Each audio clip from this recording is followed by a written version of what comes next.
And today's subject is chapter 6, which is about nationalism as a kind of splendid idolatry. There's lots of ways I could have gone in this book. These two chapters that we'll be looking at today and tomorrow are case studies. So one on nationalism, the other on consumer culture. And there are lots of different ways I could have gone. I was just reading in the New York Times this morning, there was an article about the Silicon Valley's response or lack of response to Pope Leo's encyclical on AI. And the gist of the article was that nobody in Silicon Valley cares what the Pope has to say about this because most of them have decided that they have their own spirituality going on, which is a spirituality of technology. And people are speaking unironically of making a machine god. And so all of these kinds of matters are really relevant today. So I could have very easily done a chapter on technology if I knew anything about it, but I don't. So I did a chapter on nationalism. But it is sort of interesting to see how the nationalists on the current scene are making alliances with the tech bros. So that's a whole nother area to explore. But this chapter that I've done is about nationalism. And as we discussed briefly yesterday, I was really trying to make everybody uncomfortable, including myself, with this chapter. There's a lot of stuff out there about Christian nationalism and extreme forms of nationalism that are easily assimilated because we think, well, that's about somebody else. It's not about me. So I tried to write a chapter that was about me and the ambiguities of kind of national loyalty. So the term splendid idolatry in a lot of ways is meant to invoke that kind of ambiguity. And I'm borrowing the term splendid idolatry from Jean-Luc Marion, who is the subject of chapter 5. And he just uses it in passing. It's an expression he uses in passing to describe, like hint at something noble in that was once found in Greek art that we've kind of lost today. So we still have Greek art, but we, get a selfie with Venus de Milo and then make a beeline for the cafeteria and the gift shop. And he sees something in modern culture that has kind of lost the ability for this splendid idolatry. But I take that expression up to see if there are still forms of splendid idolatry. I give the complete account of his account of idolatry in chapter 5. If you've read any Marion, he's a French Catholic phenomenologist, and he presents, like Augustine, idolatry as a kind of narcissism. So icons are windows, idols are mirrors, and it mostly depends on us, what we bring to the relationship, our gaze. And so idols kind of cut God down to our measure, reflect our own desires and insecurities back to us. But there's a real sympathy in Marion too. Idols can be a real, although limited, experience of the divine. He calls them the low watermark of the divine. And he says we're not so much fooled by them as kind of ravished. We're fascinated and not just deceived by them. And so he says that when the gaze stops at the idol and gets absorbed by the idol, um, he says it does not, quote, at least at first arise from an ethical choice. It reveals a sort of essential fatigue. And in a lot of ways, he's saying something similar to Augustine, that it's hard to believe in an invisible God, and the journey is long, and eventually we kind of settle for something less than God because it just out of fatigue. So a combination of fascination and fatigue really is what brings us to the idol, or to make idols. But there's a kind of higher kind of idolatry, a splendid idolatry that um, desires to kind of serve something larger than ourselves. So there's a sort of desire there that should be valued. And Mario doesn't spell out the political ramifications. He's got one little thing where he mentions Big Brother and Der Fuhrer and so on. But I'm more interested in the hard cases, as I said. Um, so in this chapter, I explore idolatry as a kind of narcissism, but a kind of collective narcissism in nationalism. And one of the things that makes this harder to talk about is that because this is a democracy and not Big Brother or Der Fuhrer, the gods that we make don't look much like gods. So it's not just about cults of personality and communism and fascism and so on.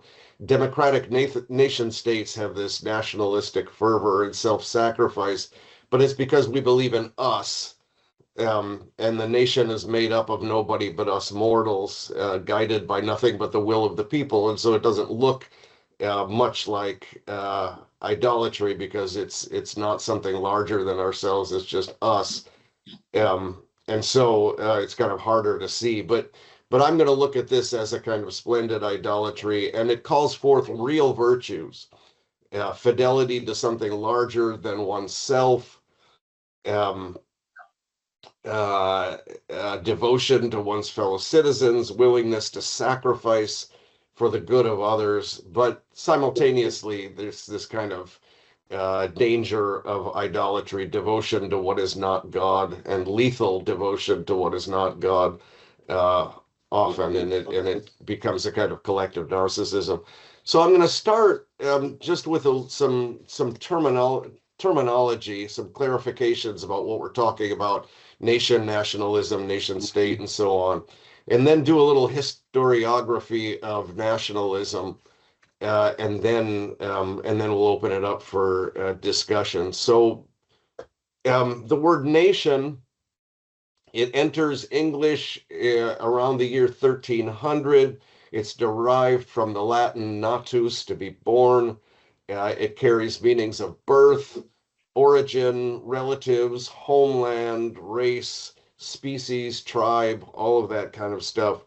And the early uses emphasize kind of common descent, and the later uses, then notions of territory and political independence are more prominent. Contemporary usages of the term nation reflect this kind of ambiguity. So the ambiguity, again, is between uh, notions of common descent on the one hand and political independence and territory on the other hand. So sometimes we still use the term nation to mean the former, a kind of group united by culture and language and so on. And it doesn't, regardless of whether they've achieved political independence. So the Kurds, the Navajos, the Basques, those are nations in the same way that France is a nation. And other times, though, we use it in the latter sense as synonymous with state, and that is as in United Nations, right? What we really mean is United Nation states, a gathering of all the kind of political entities recognized as states. So the term nation state recognizes the difference between the ethnic and the political usages by naming those entities where the two come together. So nationalism then is an ideological movement to promote the identity and unity of the nation, which often but not always includes the perceived necessity of having one's own state. So the the way nationalism gets told, then the history of nationalism is interesting. The historiography of nationalism is interesting because of the disagreements about what it is and where it comes from. So there's one trajectory of historiography about nationalism called perennialism, where nationalism becomes a significant force in European history via Romanticism, starting in the late 18th century, but perennialism kind of denies that that's the case, that it's recent. And so the nation is a primordial human reality based in ethnicity and culture and not dependent on political recognition. So Romanticism presents the nation as natural, which is another term which is derived from natus. Rooted in time immemorial, there's an organic, perennial quality of the nation, and that means it has ultimate value, and therefore it lends itself to sacralization. And so the nation stakes a claim to political recognition precisely on this basis, that the nation is this kind of primordial reality. So that's one school of historiography on nationalism. Modernism, then, in the 1960s, modernist scholars start to question that narrative, and they argue that the nation is a relatively recent invention, and it's an invention of the state. So the state produces the nation, and not the nation produces the state. So Ernest Gellner is one of the most prominent of these modernist scholars, and he argues that national sentiment was manufactured by state elites in the wake of the breakdown of traditional social structures with the rise of industrialization. So medieval Christendom is united by a shared doctrine, Christianity, but not by a shared culture. So the elites, in other words, had little sense of shared culture with the peasants, and peasant loyalties and languages were mostly local. Industrialization then comes along, and this requires mobility and communication and solidarity. And so state elites manufacture national sentiment through educational institutions and invented traditions. That's the name of the Hobsbawm and Ranger book. Invented traditions, rituals and symbols in order to promote cohesion. And the idea that the state generates the nation are summed up, that idea is summed up in the words of Massimo d'Azeglio. He was an Italian patriot who was crucial to the unification of Italy in 1861. And his famous quote was, "We have made Italy, now we have to make Italians." And that kind of says that's the modernist point of view, right? We have made Italy, now we have to make Italians. So the state comes first, and then you manufacture this sense that we all belong together, which in Italy is still only partially successful, right? There's a lot of, people who live in Calabria who don't feel like they have anything in common with the people in Milan and so on. Local languages are still very much in a local sense of belonging is still very much the case in Italy. So Benedict Anderson's book, Imagined Communities, is probably the best known of these modernist works, largely because of this wonderful image of imagined communities, that nations are not just found, but they're created, they're conjured by the imaginations of people who sense a connection with lots of other people that they can't know. And so Anderson, like Gellner, sees nationalism, and here's now where we're getting towards the question of idolatry. Anderson and Gellner both see nationalism as the successor of Christianity in the West. So nationalism is the answer to the decline of certainties, the decline of sacred languages and sacred kingships, and so on, that had given people a sense of solidarity with the cosmos. And nationalism gives you a way of dealing with death that Christianity used to. And so religion has always been concerned with life and death. It transforms fatality into continuity by linking the living with the dead and the not yet born. And so what do you do then in Western Europe when when all of this is falling apart? the loss of heaven kind of makes another kind of continuity necessary. And so you have this secular transformation of fatality into continuity. The nation was the answer to the problem for nations. Nations ensure continuity between the national heroes that have gone before us and their eternal destiny, which stretches into the future, and so on. That's Anderson's argument. So far, two then different trajectories of scholarship on nationalism: the perennialists, the modernists, and then come the ethno-symbolists who try to kind of split the difference.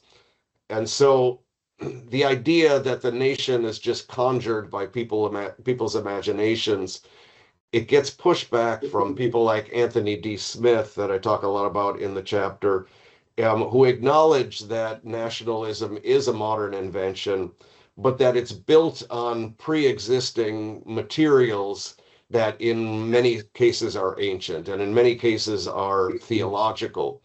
So Anthony D. Smith, who's Gellner's student, argues that European and American nationalisms are built from categories borrowed from Judaism and Christianity: community, territory, history, destiny, right? Nationalisms draw on motifs of election from and covenant from the Bible.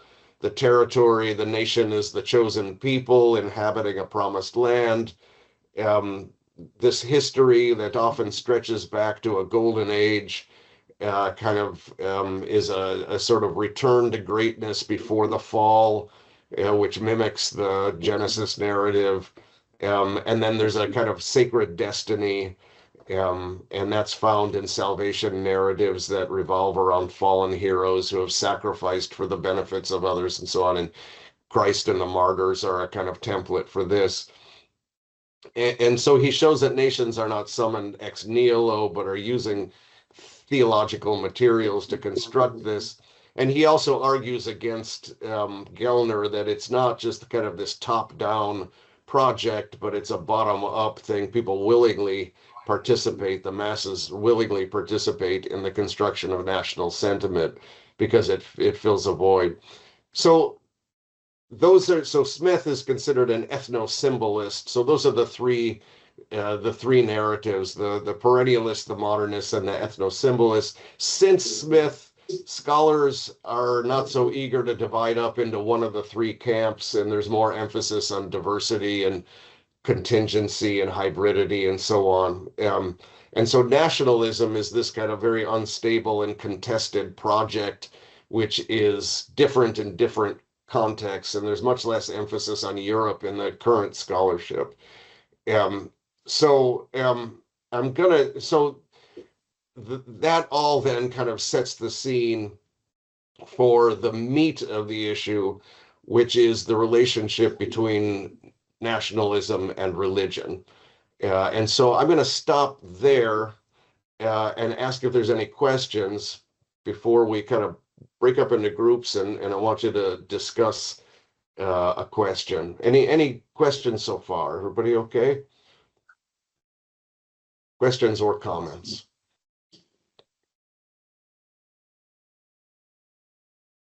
I have a question. Yeah. Unfortunately, I hope that you had asked questions before, because I did have a question on the first day readings. Okay. Would you like to ask that now or at the end? And this would be the first chapter we were required to read, which is chapter 4.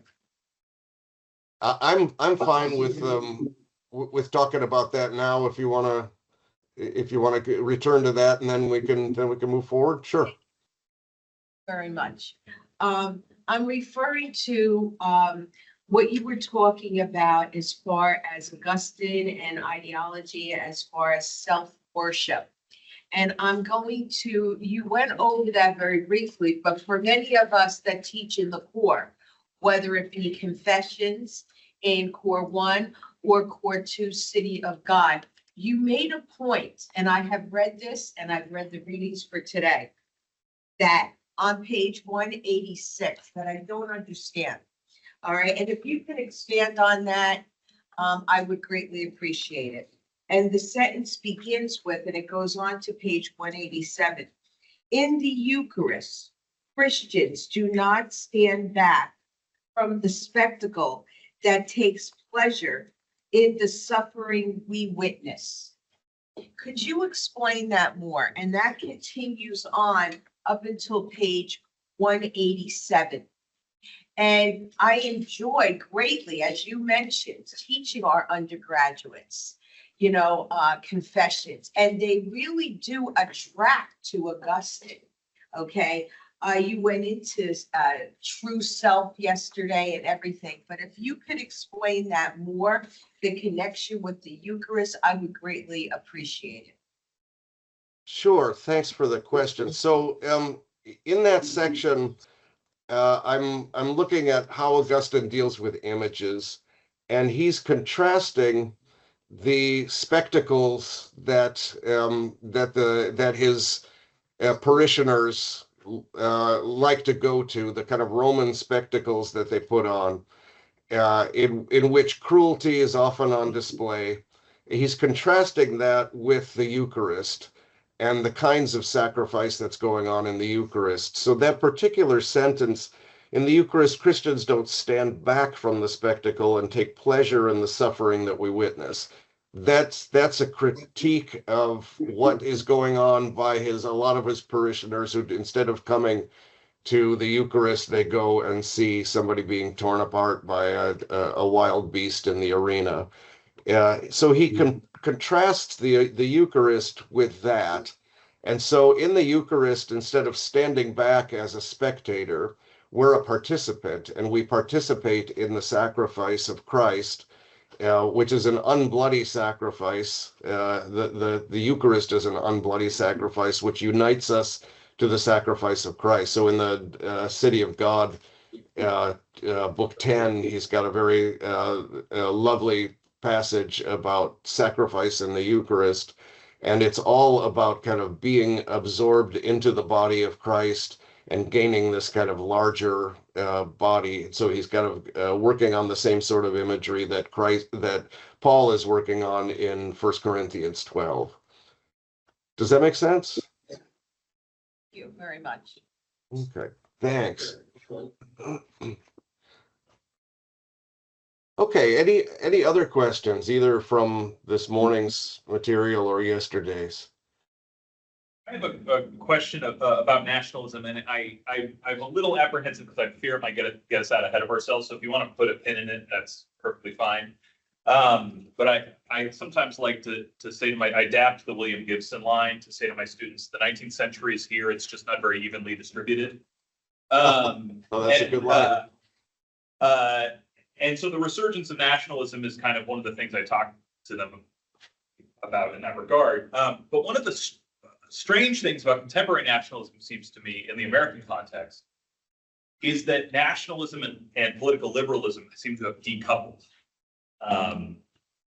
for certain folks. The sort of the new post-liberals, I call them. I'm sorry, did you say decoupled? Decoupled, yes. Okay. And so 19th century Catholic criticisms of nationalism very much intertwined with 19th century Catholic criticisms of political liberalism. And I wonder if you have thoughts about how that decoupling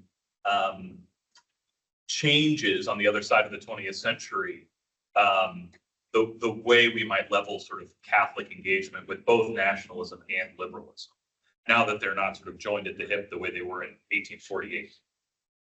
Yeah, that's a really interesting question. I don't know. Are you asking about the origin of that, like why it's become decoupled, or what do we do now that it's become decoupled? Why is a adequately interesting question on its own. But I don't know. I also just sort of puzzle over the late political unpleasantness has had me re-examining my youthful post-liberalism. So I'm reevaluating the status of liberalism. And so the decoupling of it from nationalism strikes me as an occasion for that reevaluation. Yeah. I mean, of course, like Jacques Maritain and so on, there's already a reevaluation that happens in the 20th century. But I was just sort of wondering, as you've been in this literature, if that semi-recent development has sort of either occurred to you, or if you have notions of its origin, or, and again, if you want to put a pin in this until you're talking about Reno, that's fine too. Yeah, but the question I would have is, I mean, it may be the case that liberalism has always been nationalistic, but it's not the case that nationalism has always been liberal, right? I mean, there's been lots of forms of anti-liberal and unliberal nationalism before the present moment, right? No, I think that's true. I have in mind the sort of turn of the 20th century Catholic criticism. In the turn of the 20th century Catholic criticisms, they're often interesting. And I'm sort of thinking it really isn't until after the march of fascism that you get in outward facing Catholic discourse, but this kind of original reevaluation of democracy and so forth. But it doesn't seem to me that you get the same treatment of nationalism. That they still sort of stay intertwined insofar as the critiques of liberalism reemerge in the 80s and into the 90s. I'm just wondering if there's a kind of residue of the 19th century criticisms of nationalism and liberalism in the Catholic discourse. Yeah, I mean, is there I mean, I guess you could read Adrian Vermeule as a repristination of the syllabus of errors. I mean, is that what you mean? Yeah, but I mean, I also think of even in McIntyre, in Hauerwas, I think especially again, my teacher Steve Long. I mean, there's a tendency to affect a kind of elision between political liberalism and nationalism. Some of that, as you noted, has a little bit to do with a Eurocentric focus, because the way those things played out in Central and South America, for example, are different. And we don't need to get too distracted down into the weeds on this, but it's just it seems to me a kind of, it's an easy thing to be slippery about if one is not careful about the difference between these two things. Because now we have nationalism, which is putatively post-liberal, but I think more frankly illiberal. Right. Yeah. I mean, I think what Hauerwas would argue is that the reason that liberalism and nationalism are joined at the hip, and in some senses, this is kind of the argument that I'm making in this chapter too, is that once you have nothing to base solidarity on, then you have to invent a different kind of solidarity, right? And so Hauerwas wants to make a decoupling between liberalism and democracy. And so Hauerwas wants to defend democracy against liberalism. And against nationalism, and I'm kind of sympathetic with that critique, and I think that's where Steve Long wants to go with this as well. Do you think that's right? I do think that's right. I mean, I also think one of the you used the language of the unthought. I mean, it seems to me, at least in the McIntyre of After Virtue, one of the unthought things is the way in which liberalism can, there's nothing that precludes the genealogical development of liberalism to conceive of itself as a tradition, which is in fact happening, right? That's what the new liberal currents kind of reboot is all about. And so, I do think that there are other avenues to go down in terms of this kind of triad of nationalism, liberalism, democracy. Anyway, I'm just getting a little more, I'm getting a little more friendly to liberalism as the years go on here. And so, Well, if I think I am too. I mean, if post-liberalism looks like it's looking these days, then yeah, then maybe it's not so bad. Well, let's put a pin on this and now because we're going to get to McIntyre and his critique of patriotism at the end of the chapter, and so that I think is that whole conversation is kind of where I want to end up. So thanks for raising that, and then let's talk about that more when we get there in a little bit. Does that sound good? Okay, Bill, can you take one more question before we press on? Yeah, sure. I think so. It's more. I would love to hear more about that. What do you think about? So, as an Italian, when you mentioned radio, of course, I was excited, right? And I totally agree with what you said. But I would like to underline one aspect I think about Italian history that's interesting in the classes between creating the nation after the unification and the national. Because you mentioned the difference between the North and South, right? Do you hear me? Right? Yeah. So the difference, I think, is the fact that the center and north of Italy had a completely different political history of the centuries. So the north and the center for a long time, or some time in history, they had experienced kind of democratic governance, especially if I think Milan, the comuni, I don't know how to translate that. Stephen, I need your help here. So the experience of a little town, like a polis, like an old Athens experience, so to speak, like in Greece, right? So this was in the Middle Age.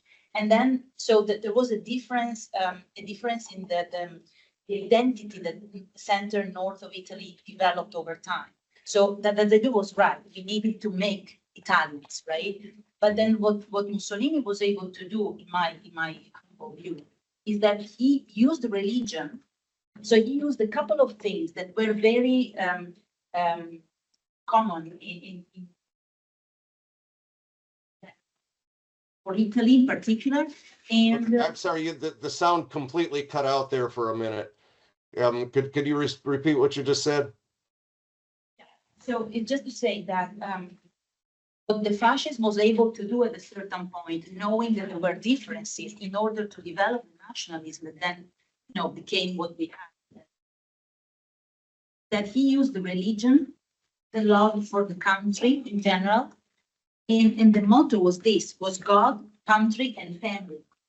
So there was something that was unifying Italians anyway, the love for family, for the elderly, and for their own little region maybe. But then this became something bigger. And so he used that, and he used the power of religion also in order to unify the people. So he was the only one basically who was able to do that in a bad way. Then with the outcome we know.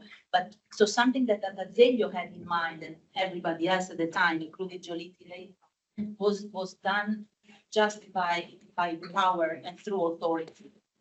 It doesn't make sense. Yeah. Like this is the example I have. What I was thinking about nationalism, and I thought this is the big. While we in Italy we were like populated, like we didn't see clearly, right?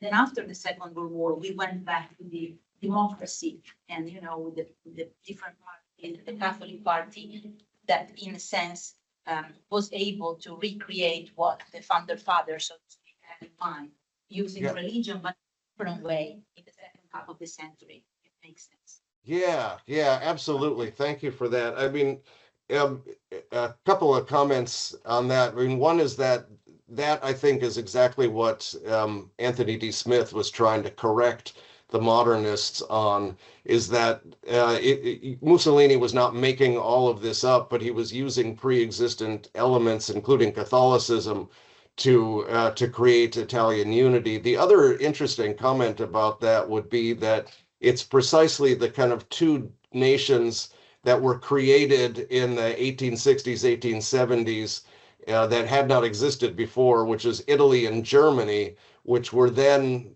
within a matter of a few decades, then fell into fascism. And one possible explanation of that is that when you're trying to unite all of these previously disparate elements, there's a certain kind of malleability and a kind of vacuum for a national, a concrete sense of belonging that fascism very easily sort of fills. And Italy is kind of the first, maybe not the first, but the kind of strong example of how that happens. So thank you. Yeah, I think that's absolutely right. Um, Good. So, do we have any other comments or questions before we go on? Yeah. Yeah. Yesterday you mentioned Milton Friedman, Yeah. and I didn't know if that had anything to do with what you talked about this morning. What was like the Reader's Digest, what you were going to try to say about. So yeah, so this comes from the first chapter of my book on consumer culture. So I guess we could maybe talk about that tomorrow, but it was basically looking at the difference between Milton Friedman and Augustine on desire. Milton Friedman thinks that a transaction is free as long as it's bilateral and voluntary. So if nobody is being deceived about it, then the transaction is free. And so when a peasant woman in Guatemala accepts a job in a factory for 40 cents an hour, the transaction is free, according to Milton Friedman. And so I introduce Augustine to give a more complex idea of what freedom and voluntariness means. And basically, for Augustine, you've got to consider the ends in order to present a full presentation of freedom, that it can't just be negative freedom from interference, but freedom means something larger. It means something that allows you to develop your own capacities in a way. And ultimately, for Augustine, it's going to be kind of wrapped up in the will of God rather than being free from God. And so Milton Friedman and Augustine are just working with two very different conceptions of what free means and what freedom means. And so this has to do then with my whole argument about what makes a market free. What is the free market? For Milton Friedman, the free market is just where people are making transactions and the government is not interfering. And for Augustine, you would have to consider the issue of power, right? That the peasant woman is not free because she's basically being forced to do this because she has no other choices. So you've got to, what Friedman does is eliminate the question of power from the equation of what it means to be free. But then you've got no telos, you've got no objective goods.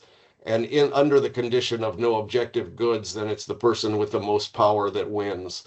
And so I'm trying to kind of push back against that by using Augustine. That's my elevator speech on Augustine and Friedman. Good. Anything else? I was gonna wait, but I have a quick Okay. question. Yeah. That I was struck by, and I was gonna wait because this may be something you talk about more later, but it's just such a disorienting time. Like, we just came through Memorial Day, where my family was talking about different,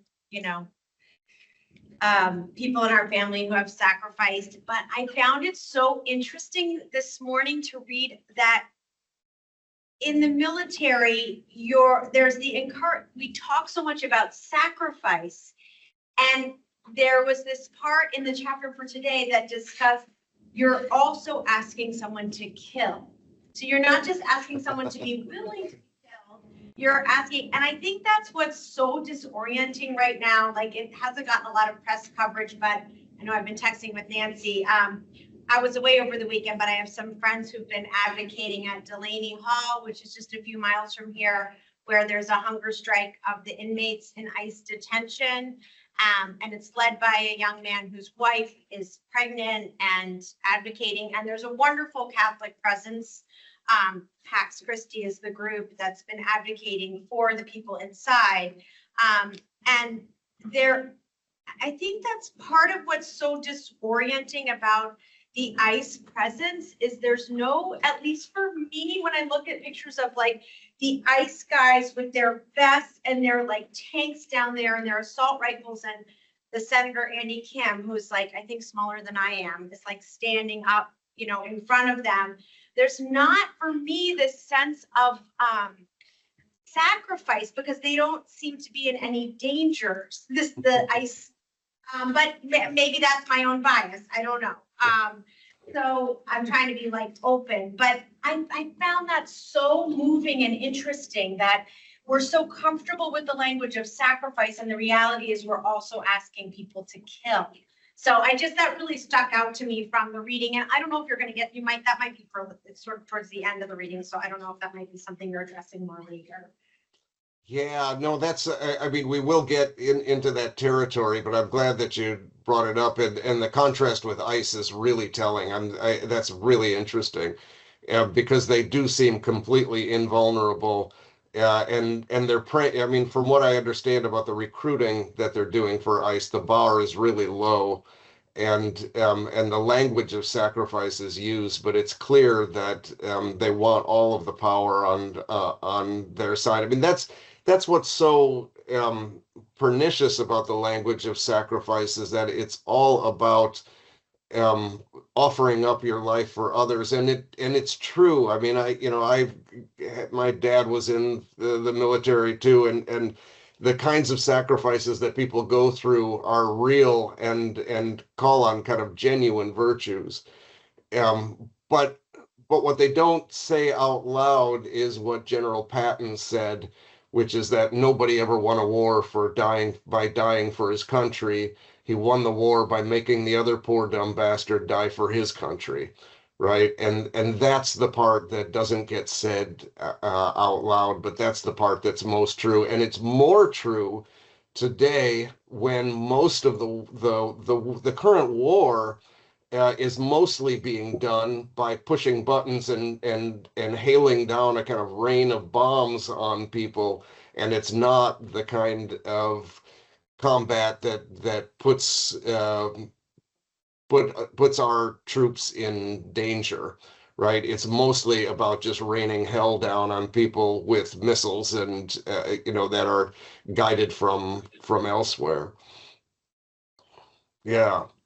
And I think the Pope has made reference to this that's part of the problem with AI and war is that in his new encyclical is that it lends itself to the dehumanization, the further dehumanization of war. It just becomes something that's carried on by algorithms. Yeah, good. Okay. So I was going to break into groups just for a minute and talk about the question, what is religious nationalism? Do you want to do that for a few minutes? Take a vote. Take a vote, no. Do you want to vote on it? Who wants to go first? Raise your hand. Raise your hand. I don't care. I'll do it.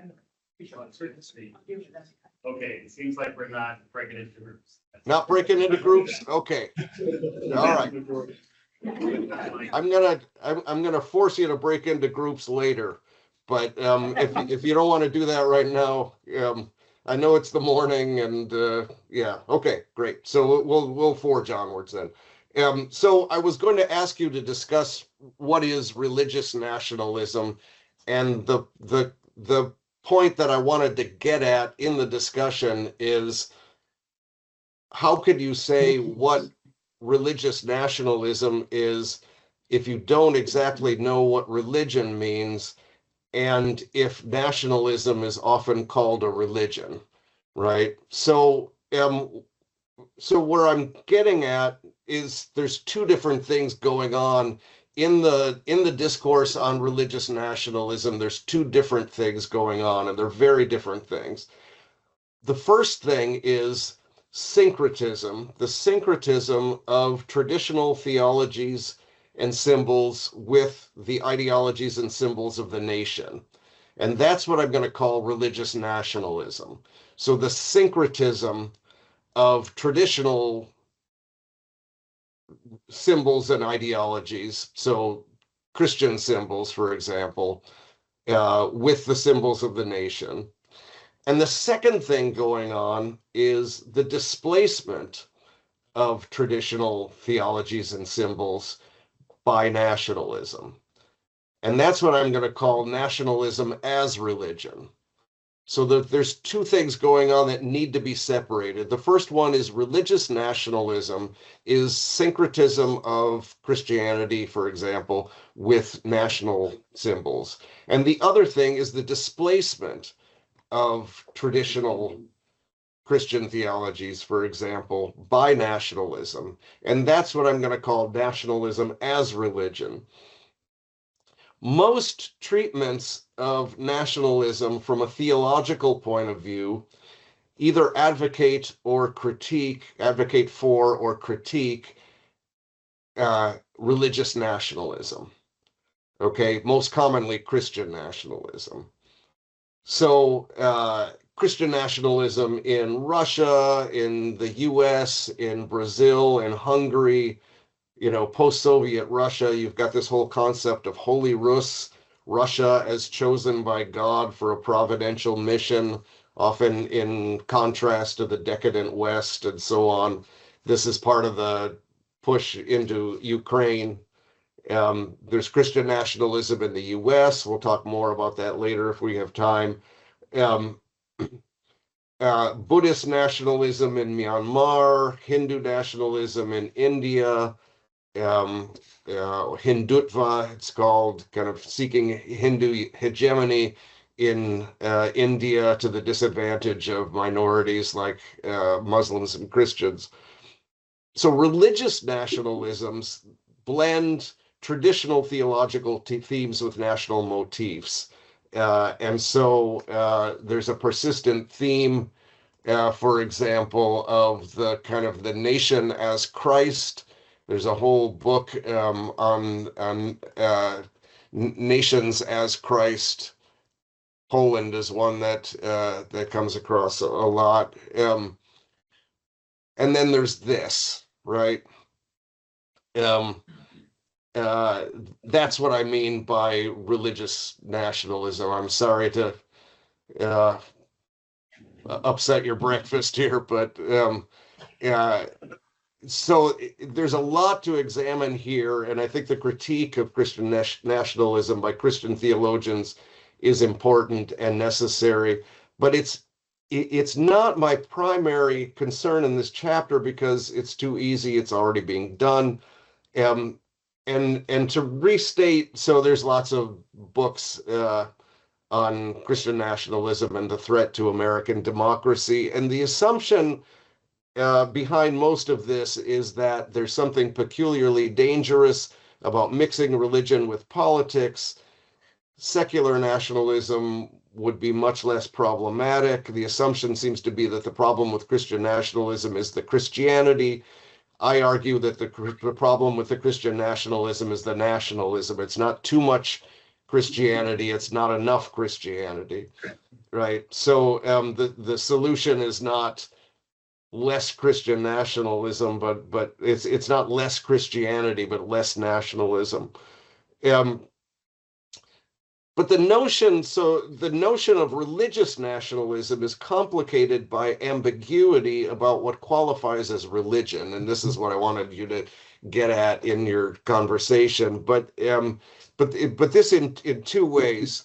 First, many, for example, to give one example, many Hindu nationalists reject the idea that Hinduism is a religion, because religion is a Western concept that is separated out from supposedly secular phenomena and seen as inherently private.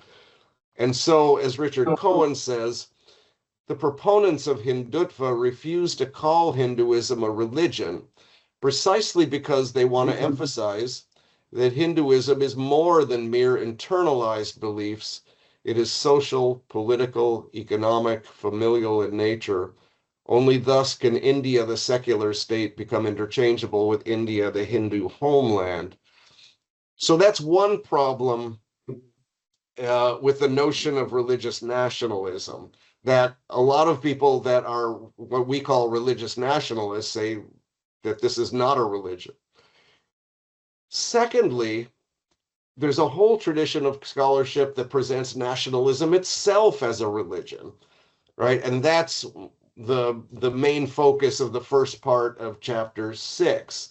And this is implicit in Durkheim's idea of religion as collective self-worship, right? For Durkheim, the society is so complex, the way power works in society is so complex, these that a mythology, people invent gods and mythological accounts for abstract forces that create societies. And so basically, religion is self-worship, the collective self-worship. And these can both, the gods that we create can both empower and dominate them. So Weber, the emphasis is on being dominated by our own creations. Durkheim is a little more optimistic that we can be empowered and not just dominated by the gods that we create. And for this reason, Durkheim was a patriot, at least until his son was killed in World War I, and then he kind of soured on the whole thing. In the wake of World War I and this crazy carnage, Carlton Hayes writes nationalism as a religion. So he has a famous essay, Nationalism as a Religion. He writes a book later called Nationalism, a Religion. And he puts forth this whole idea of nationalism as itself a religion. It's got myths, rituals, a symbol of a system of formation that instills reverence, sacrifices, and so on. And this can involve appropriating Christian symbols, as in the Trump meme that I just showed. But it doesn't necessarily do this. Nationalism could develop its own religious symbols and rituals and myths. And so I'll show a few examples of that. Here you don't really get any direct borrowing from Christian tradition. You have the forms of what Hayes would call religion without any of the kind of Christian content. This is what you see if you look up into the dome of the Capitol building in Washington, the apotheosis of Washington, George Washington ascending into the heavens. The word apotheosis means the becoming God of Washington. And it's Washington surrounded by all these mythological figures ascending into the heavens. This was actually painted by a guy named Constantino Brumidi, who had been working in the Vatican until they hired him to do this in the U.S. Capitol building. This is the way American school children used to salute the American flag until Adolf Hitler made this gesture unpopular in the 1930s, and then it was changed officially to hand over a heart in 1940. This is actually the image that I asked Oxford University Press to put on the cover of The Myth of Religious Violence, but they thought it was a little bit too incendiary, so they put another image on there. So according to Hayes, then, he says perhaps the surest proof of the religious character of modern nationalism is the zeal with which all manner of its devotees have laid down their lives on battlefields over the last 100 years. Hayes, interestingly, was a convert to Catholicism. He was a distinguished professor of history at Columbia, and he was a convert of Catholicism precisely because he thought that Catholicism was the final, this is a quote, the final great bulwark of mankind against the evils and errors of nationalism. And so he thought that Roman Catholicism was, at least in theory, peaceful and universal, precisely because it was international rather than national. And so there's then this whole tradition that I outline in the chapter of nationalism as a religion. Robert Bella's famous article on American civil religion, which he says, it has all of the same integrity of any other religion and needs to be taken seriously. And for Bella, the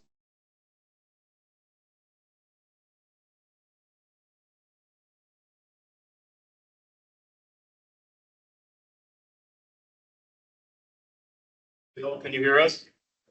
Dropped.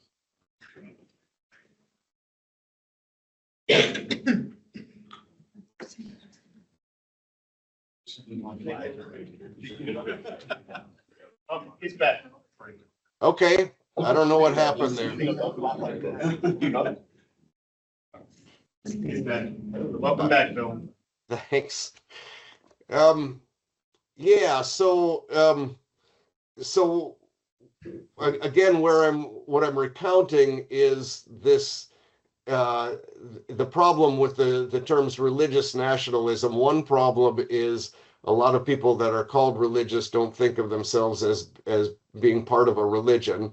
Hindu nationalists, I'm thinking in particular here. The other problem that nationalism is itself a religion for many scholars, and so Durkheim, Carlton Hayes, Robert Bella, Carolyn Marvin, and David Ingle. Carolyn Marvin and David Ingle are particularly interesting because for Bella, you've got civil religion is parallel to Christianity. They're on different tracks. They're compatible because they don't intersect. And Carolyn Marvin and David Ingle, on the other hand, they say no, they're in competition.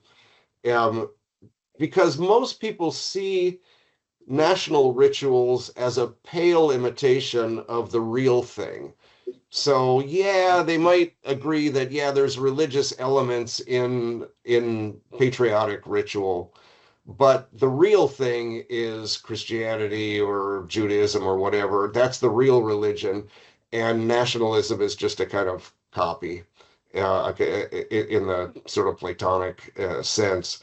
But Marvin and Ingle argue that nationalism is the real thing. And the reason it's the real thing is that it has displaced Christianity as that for which people will die and kill, most especially to kill. It's the only officially true religion because it's the only one for which people can be required to kill and die. Right. And so they write nationalism as the most powerful religion in the United States and perhaps in many other countries because it commands blood sacrifice. And so the flag then is a totem. It's a body, and it's not just a text. Let me give you one more example of that. You've got Mike Pence at the Republican National Convention.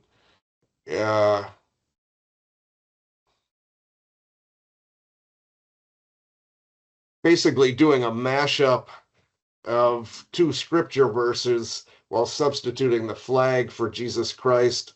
Let's run the race marked out for us. Let's fix our eyes on Old Glory and all she represents, etc. This is in Hebrews 12, which is the source of the first part. We're encouraged to run the race with our eyes fixed on Jesus. In the second part, Pence is quoting from 2 Corinthians 3:17, uh,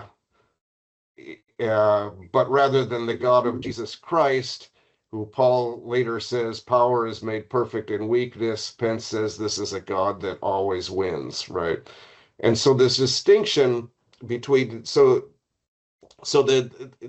is the reality. This is the substitution of the body of the nation, the flag representing the body of the nation for the body of Christ. And so Marvin and Engel are not surprised by this at all.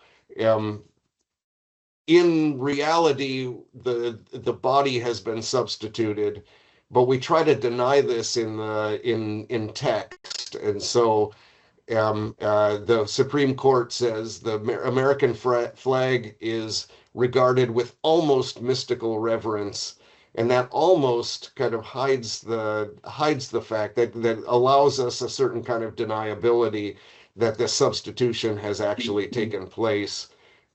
Because if we recognize that the substitution had taken place, then we would recognize that there is this immediate competition between Christianity and nationalism going on, and we need at all costs to deny that.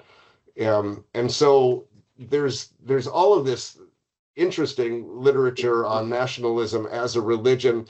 There has actually been recently in the latest, I'm going to stop sharing that, in the latest edition of the second edition of the Wiley-Blackwell Companion to Religion and Violence, I succeeded in getting them to add a chapter on nationalism amongst they've got all of these chapters on Christianity and Islam and Buddhism and so on.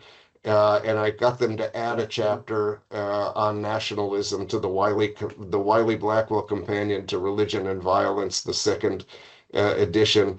They asked me to contribute to the first edition of the volume, and I submitted an essay called "Why This Volume is a Bad Idea," and they changed the name of it to "The Myth of Religious Violence." But for the second edition, they're allowing me to have that title, "Why This Volume is a Bad Idea." So if nationalism, the import of all this is if nationalism is a religion, then it doesn't make any sense to talk about religious nationalism. If nationalism is a religion, there's no such thing as secular nationalism. And so my emphasis in this chapter is on nationalism as a competitor to Christianity. We usually think that you can only have one religion, and to have two is to be an idolater. Now, there are ways then that people try to avoid this direct competition between Christianity and nationalism. And one of these ways of trying to avoid this is to make a distinction between religious or ethnic nationalism and a more benign secular civic nationalism based on shared traditions of law and political procedure. For the reasons that I've just laid out, I don't think that this distinction really works. In Bernard Yack's words, it's a mixture of self-congratulation and wishful thinking, right? The idea that the French headscarf ban upholds purely civic and secular values ignores this kind of heavy dose of French national chauvinism and Orientalism, which sees Muslims as foreign contaminants to the sacred French identity and so on. And I think it's a really interesting thing to dwell on, that these shared traditions of law and political procedure. See, this is, and this gets back to the question that you were raising before about the relationship between liberalism and nationalism.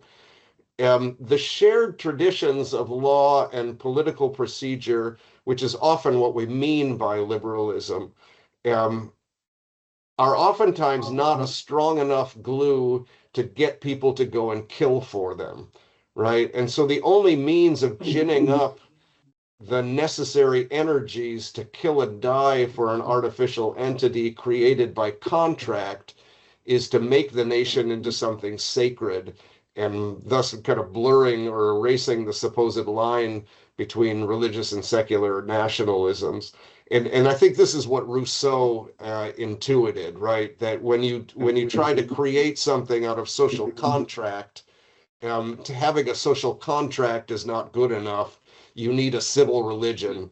So the term civil religion actually comes from Rousseau's book on the social contract, and that's you need something that would make citizens and soldiers better than what Christianity could produce. Okay. I want to stop there again then, and let's talk about that. Other questions and comments? Okay. Go ahead. Yeah, I have a question. Thank you. That was really interesting. It's kind of a two-part question. When you were talking about the differentiation between religion and secular nationalism, the thing that came to my mind is that many of the people who would be what we might call Christian nationalists today would not call themselves religious.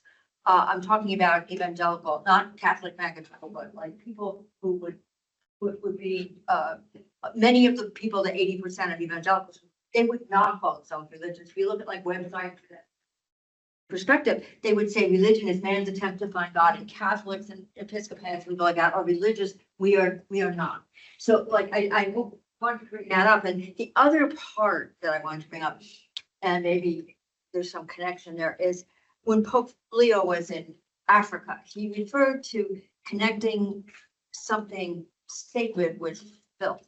And he was, in the context, he didn't specify exactly who was doing that. And, in Africa, he was speaking about situations there. It was also, I'm sure it resonated with things that are going on here and elsewhere. So I was just wondering, if you could speak to that as well. I know they're not totally connected, but these are two things that I was hoping you could speak to. So Pope Leo said connecting something sacred with.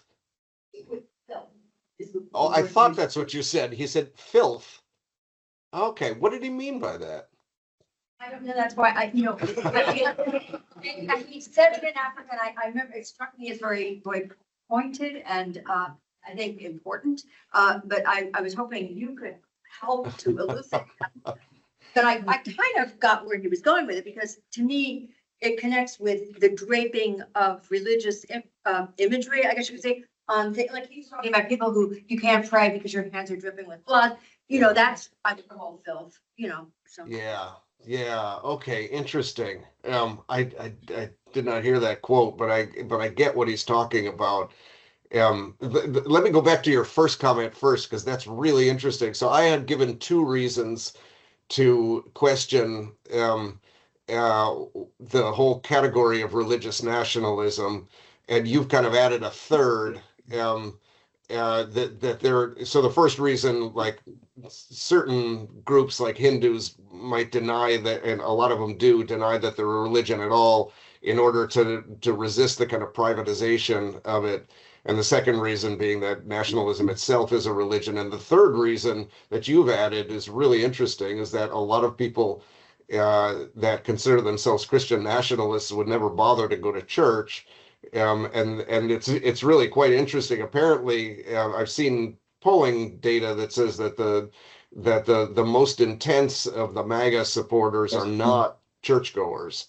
But they found this kind of other sort of identity that's really important. And I think that's really an interesting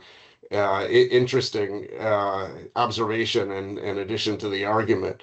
And then the question of connecting the sacred with filth.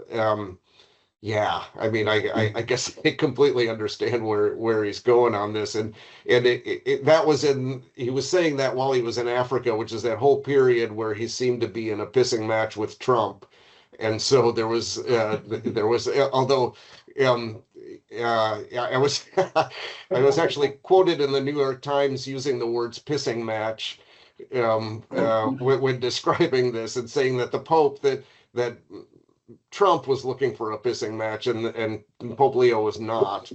So I have this friend, Motoko Rich, contacts me every once in a while to talk about religion stories, and she always pulls out the worst quote from our conversations. So right after he was elected, I said something about he's still got that new Pope smell, and that made it into the article anyway. But that was that whole period where he's getting into this kind of confrontation, this verbal confrontation with Trump. And so the kind of filth might be a reference to that, but there's enough corruption in African politics that you don't really need to look abroad from that. And a lot of that gets, I mean, but it's interesting that you don't really find Christian nationalism in Africa in anything like the same form where you do elsewhere.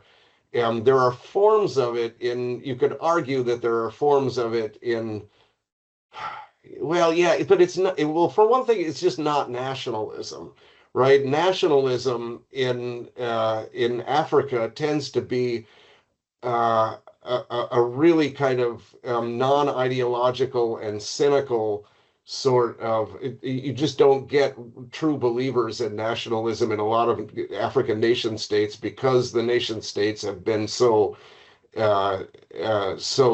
corrupt, and it's very clear that the elites would love people to have this kind of national sense of belonging, and they just don't, because they have not been clearly not been the beneficiaries of this. So you really don't get the same kind of dynamic, precisely because there just isn't nationalism. You get a lot of Christianity in politics in a place like Nigeria, but it's not something that you could kind of call Christian nationalism. Yeah, really interesting. I have a thought, Bill, that would be better if you were here and I would just do it over lunch because it's a bit arcane. It's never fair to hold any writer or challenge a writer on something they don't intend to do. So I always bristle at this, and yet I'm about to. What's striking in reading your book and dealing with questions of nationalism is I didn't see a single reference to Darwin. I see no reference to a long narrative that I find rather compelling about human nature, coming from, David Sloan Wilson, Richard Dawkins. There's a whole array of thinkers that have thought very deeply about human nature, and it has deep implications for the construction of sacredness. From an evolutionary point of view, I don't know many of the thinkers you're referring to today, but from an evolutionary point of view, it's clear that the bio-emotions that get triggered in religious practice have far deeper roots in Christianity. And this goes way back, even before language. Human beings had to survive and reproduce in environments profoundly different than anything we can imagine. And to do that, it makes evolutionary sense to privilege your own kin, then your own neighbor, then your own tribe. With each iteration out, it's going to be weaker. But the bio-emotions are going to be strong, linked to getting your genes passed on to future generations. So from this point of view, the debate over nationalism and religion, it strikes me as kind of bizarre. To me, it's obvious that, okay, maybe I'm being haughty and saying it that way. To me, it's obvious that the bio-emotions linked to nationalism are more primordial than any Christian category. And so the capacity for elites to trigger them means that they pre-exist in human nature, in our biome or genome, right? So anyway, it's more just a comment to think about than it is a criticism. Like without a language of humans evolved nature, it seems like there's a sort of gap in being able to sort of adequately address these questions. I don't mean that in a critical spirit. I find your work quite compelling. Well, I mean, feel free to criticize. This is not all about soothing my ego. So yeah, challenging arguments are great. That's a really interesting point that you raised. So, I mean, I'm going to be resistant to any kind of reductive narrative that reduces things to genes. Richard Dawkins and the selfish genes kind of stuff. Especially when you kind of bring this into politics. I mean, I get the point. There's no question that it's going to be evolutionarily advantageous in some ways or natural in some ways to defend the local the people that are closest to you, right? But so first of all, I'm gonna be resistant to the idea that all of this can be reduced to the selfish gene. The more like if you look at, for example, Steven Pinker and Douglas Lakoff both have books out showing how politics follows directly from evolutionary biology, right? The problem is that they come out with completely different solutions. One of them comes out sounding like a liberal Democrat, and the other comes out sounding like a conservative Republican. And they're both kind of basing these, saying this is what science tells us about politics, and they come out on completely different ends of the spectrum. So I think there's a certain sort of reserve that I would use in trying to kind of translate evolutionary biology into areas beyond that are generally the purview of the humanities and the social sciences. But it's interesting that so you can make this argument about evolution favoring the local attachments. Part of what I'm arguing in this chapter is that nationalism is not a local attachment, right? That it's the death of local it is built upon the death of local attachments. And so you have to relativize your attachments to the family, to the clan, to the church, to all these kind of intermediary groups in order to build national loyalty. And that's what, Robert Nisbet's whole career was based on, looking at the ways that the conflict in modernity is not between the state and the individual, it's between the state and the social group. The state needs to lessen the power of the social group so that there's nothing but state and individuals left. And so I'm arguing in this chapter that nationalism is not a kind of localism. It's a kind of expansion beyond the local, and it's the death of the local in a lot of ways. But then the third thing that I would say in response to this is that Christianity is something different. It gives you a different view that everybody is welcome, right? And so regardless of whether this is biologically sound, what Jesus tells you to do is go treat the person, the outsider, right? He tells the story of the Good Samaritan, where you cross over ethnic boundaries to tend to an enemy, and that's what God is like. That God goes beyond these kinds of narrow boundaries. And so I'm afraid that if you try to build a politics on evolutionary biology and the selfish gene in Richard Dawkins' language, what you're going to end up with is a really brutal kind of politics. And you've got no reason then to try to break the hold of nationalism and try to look beyond your own group if what it is all about is just your selfish genes wanting to perpetuate themselves. And so Christianity is just going to give a different narrative of that, and to me it's a more hopeful and truer narrative. 1 sentence response, and I'll stop. Oh, I was gonna answer you though. Okay. Mark and I have these discussions all the time because before being a librarian, I was a behavioral ecologist, which is kind of a brand of evolutionary biology.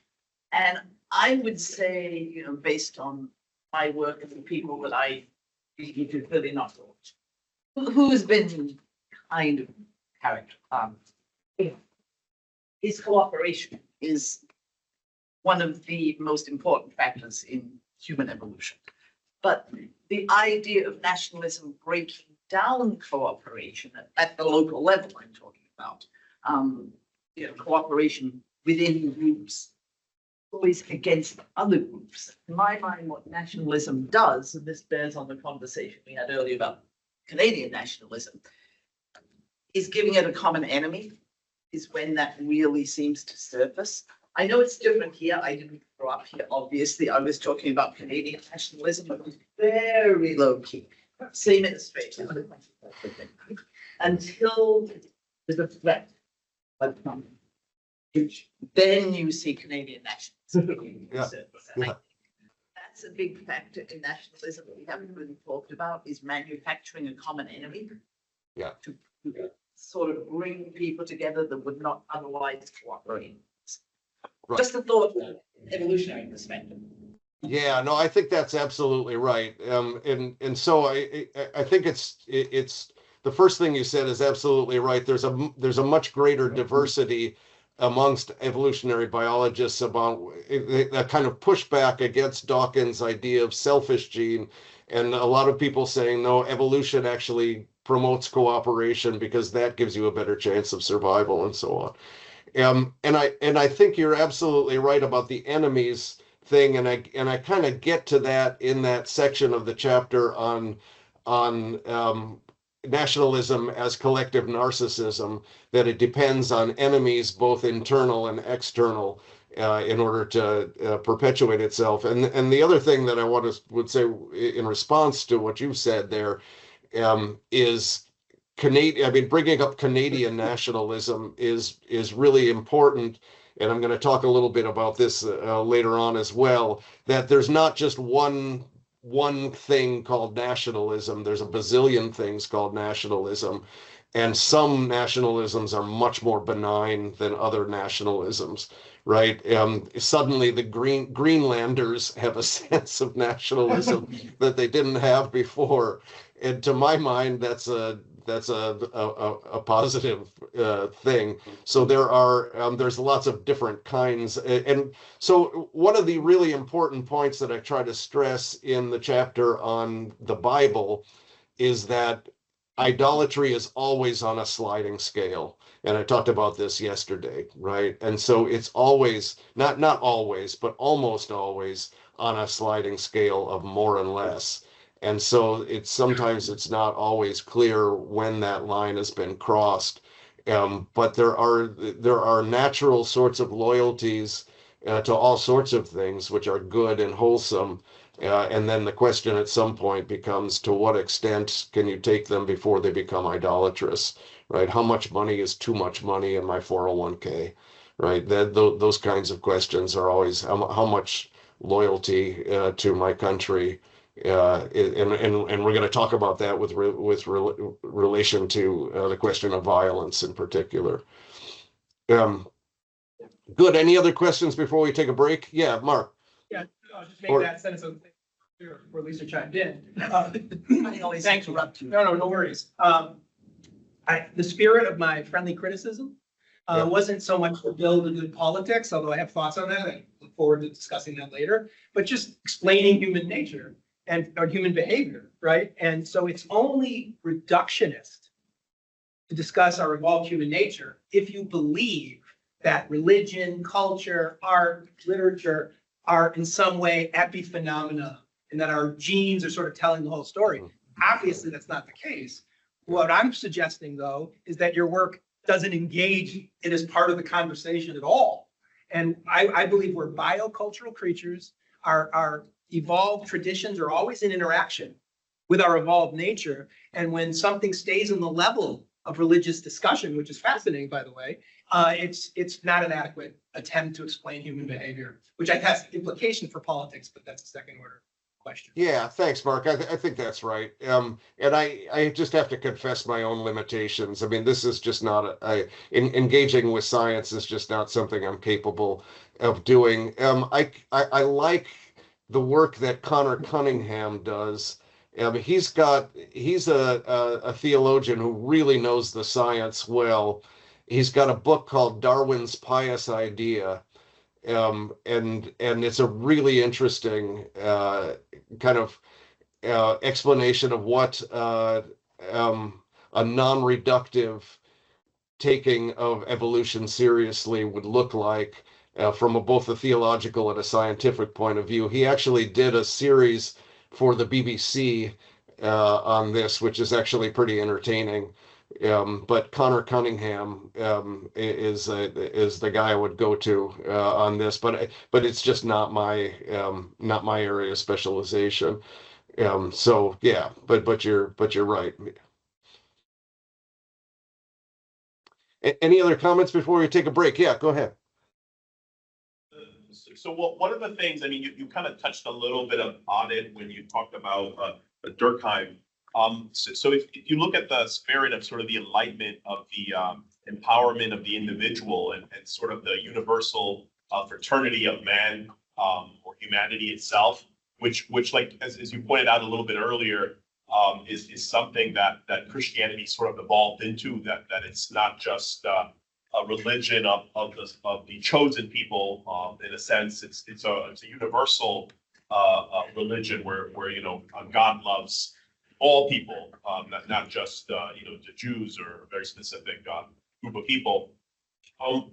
So you kind of have that spirit, if you will, of I guess initially of patriotism, in a sense where yeah, there is a love of your local region, your community, but there's this respect, like you see in the Constitution, and of course the Declaration of Independence, of you know, and the French, you know, I guess in a sense, part of the French Revolution was a function of that that fraternity of man for life, liberty, and the pursuit of property or happiness.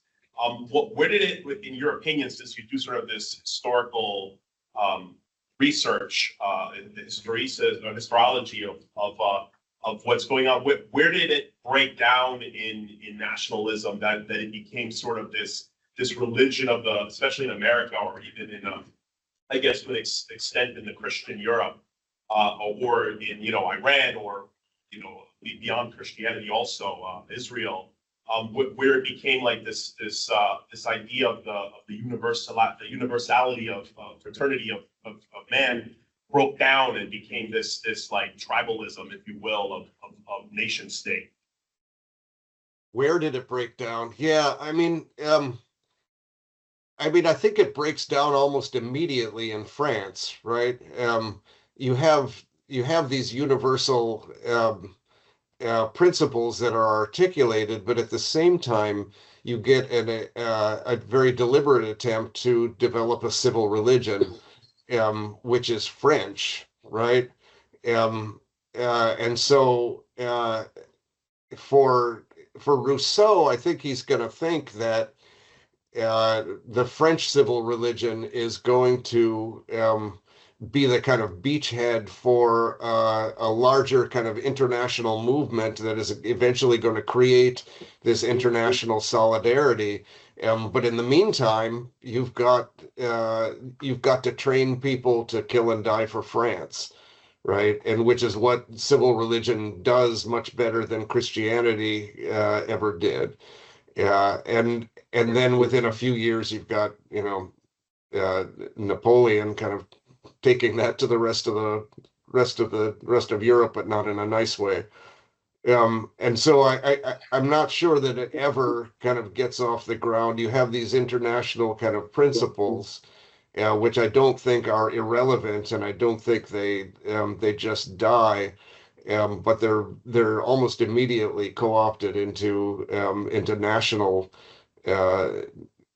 symbols, and yeah, and I mean, can anybody think about it? Yeah, I'm trying to think what it would even look like to. I mean, arguably, of course, you could look at the UN, the creation of the United Nations as the fruit of these ideals of these coming from the French Revolution. But it's a pretty circuitous route to get there. And it's still, of course, based on not it's still based on national identity being the primary identity. Right.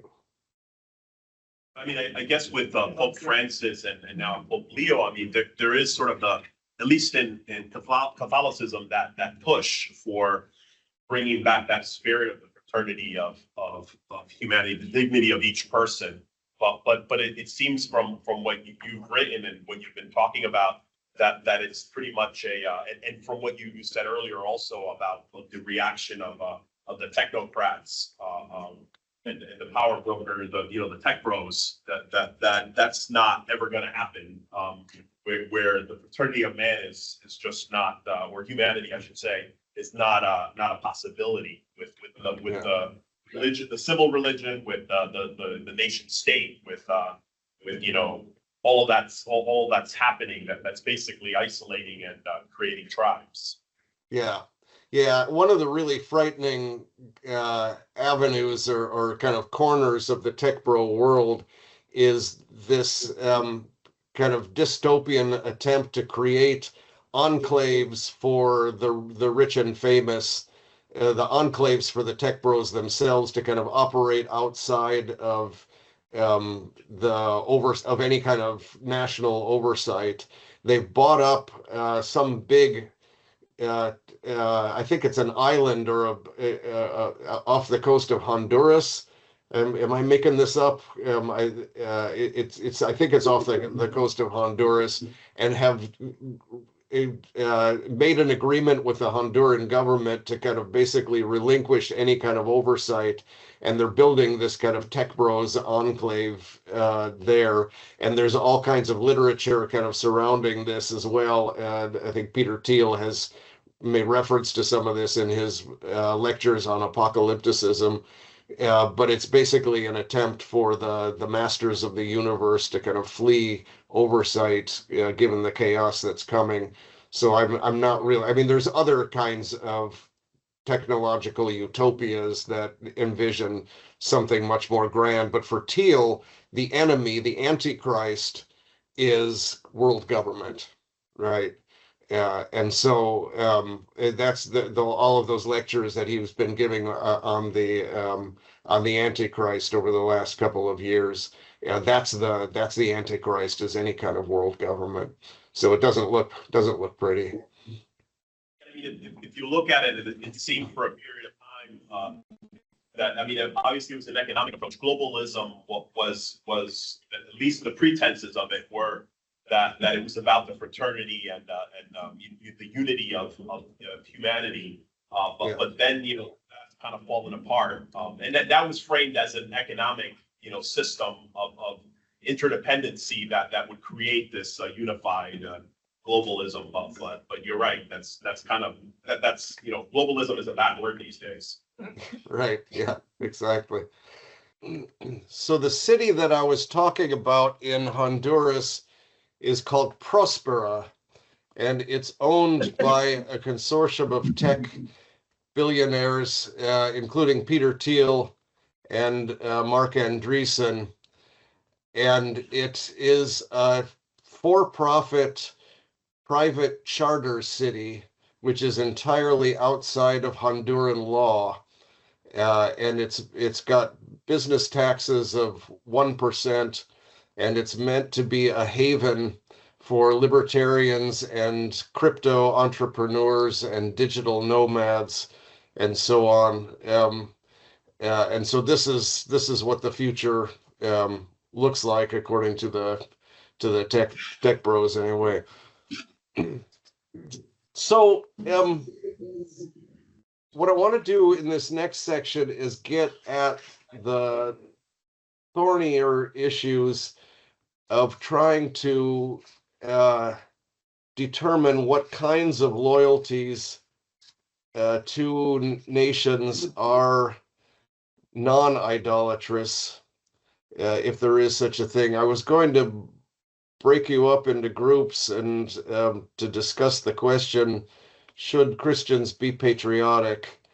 But given the level of enthusiasm for breaking up into groups earlier, I think we might just launch into this and then just have open conversation afterwards. I mean, it's a thorny question, and I want to kind of raise it in its thorniest version. First of all, though, I want to kind of raise it in a sort of easy to dismiss version, which is Rusty Reno's version, but it's not that.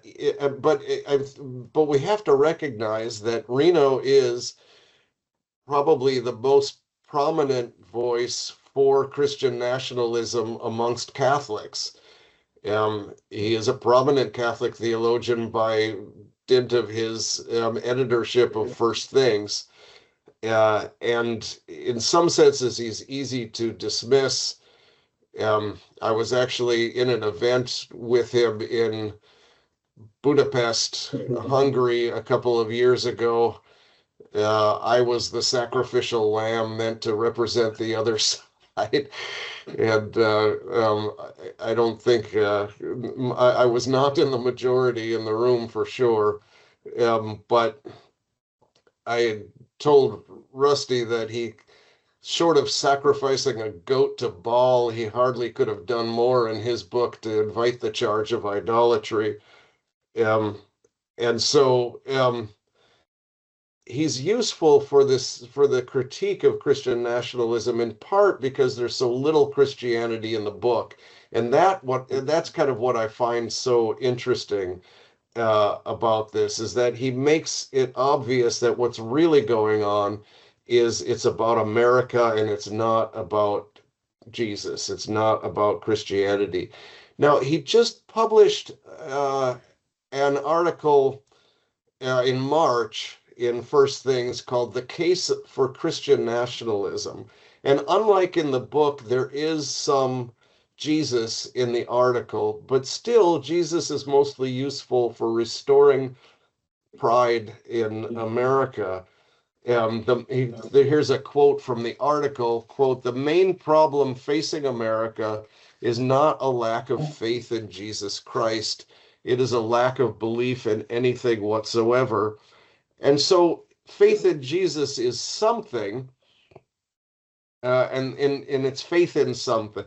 And that's what we need to renew the moral order in America, which reminds me of Dwight Eisenhower's famous statement from 1952, where he says, our form of government has no sense unless it's founded in a deeply felt religious faith, and I don't care what it is. That's his famous quote, right? So just to believe in something, and that's good for the country. And so for Reno, Jesus instills loyalty to country, to freedom, to moral order, to limits on government, right? My kingdom is not of this world, but it's all in service of making America great again. Jesus doesn't really make an appearance in the book at all. And so nationalism is really the subject, and the Christian part is an afterthought. So the book, Return of the Strong Gods, makes this argument that the post-war consensus was the antidote to fascism and everything and communism and everything that we've just been through is weak attractions, weaken our attachments, and then we won't fight over them. Karl Popper is the villain for Reno. And in the recent article, he's dropped the language of strong gods because they are so obviously idolatrous. But they are what he would call a metaphor, and I would call more than a metaphor, for what Augustine calls shared loves. And so I'm going to share my screen again here. um, just makes it easier. What happened to my PowerPoint? Why is that not showing up? Okay, here we go.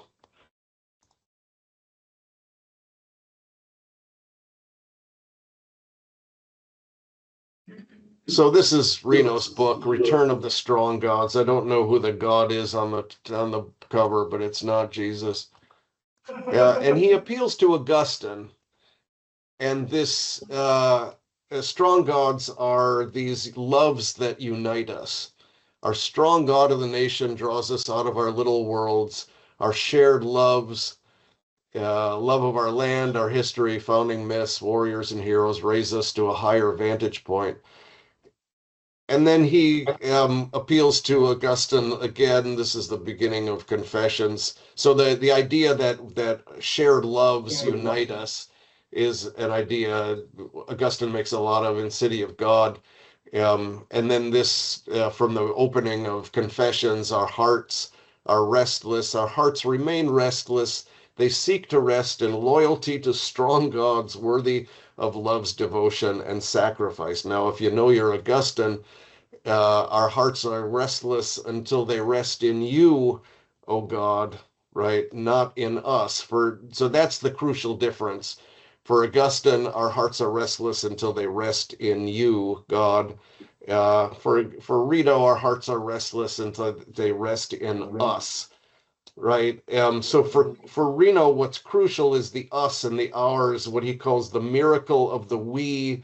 The we touches on sacred things, he says, and it's basically not Augustine at all, it's Durkheim, right? And he's pretty explicit about this. He just says, quote, Durkheim was right.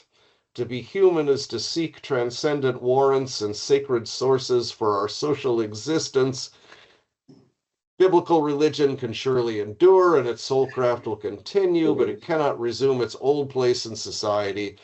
But, and here is quoting Durkheim, but neither is there any reason for believing humanity is incapable of inventing new ones, right? The death of old gods in no way means the death of the sacred. We are social animals, and public life requires the aroma of the sacred.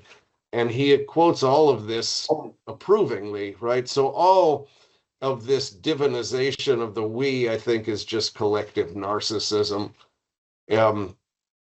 And Augustine, of course, recognizes idolatry as narcissism, and nationalism, I argue, is just narcissism writ large. And as we were talking about before the break, collective narcissism requires enemies, both external and internal, and that's why nationalism is so often linked both to war, so external enemies, and to racism, internal enemies. And I think that we're seeing that in both manifestations now. You know, this war against Iran has been ginned up for no, immediate reasons.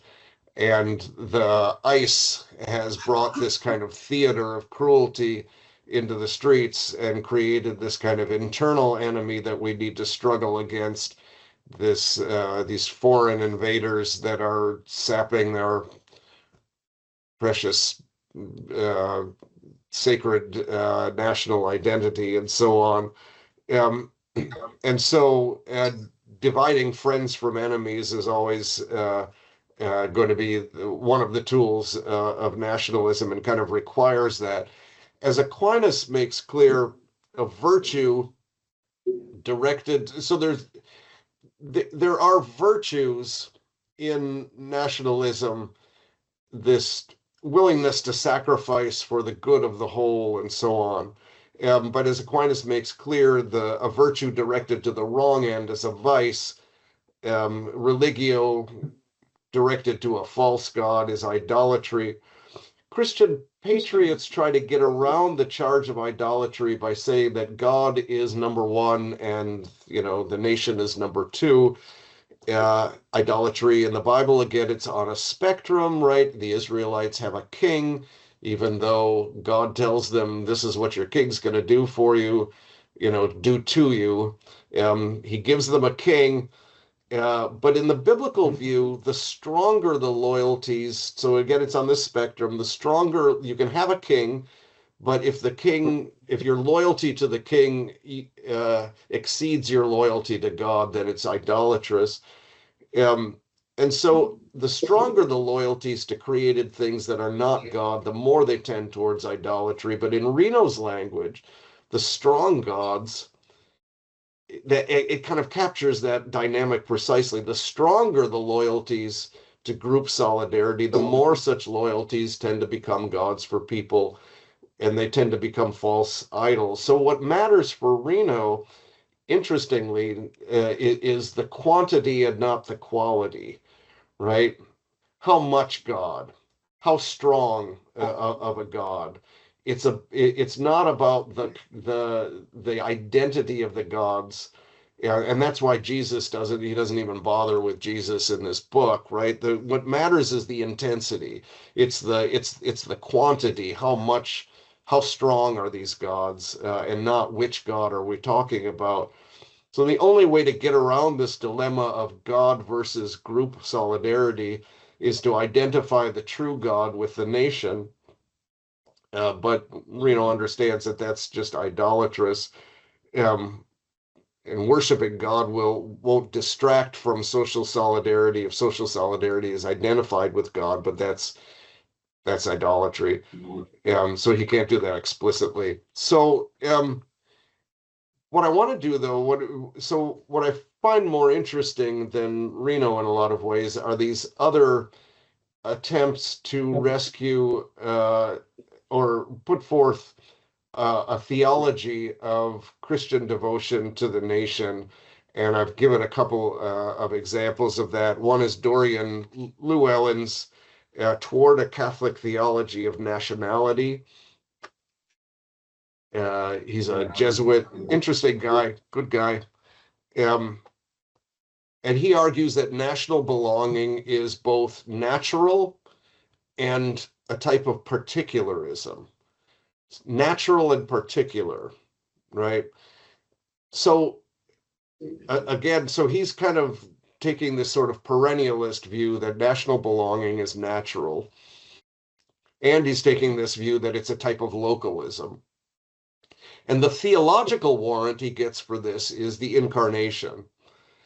And so he appeals to a supralapsarian account, which embeds incarnation in nature. In other words, Jesus doesn't come to rescue us from sin alone, but the incarnation was planned all along, as it were. It's kind of embedded in the nature of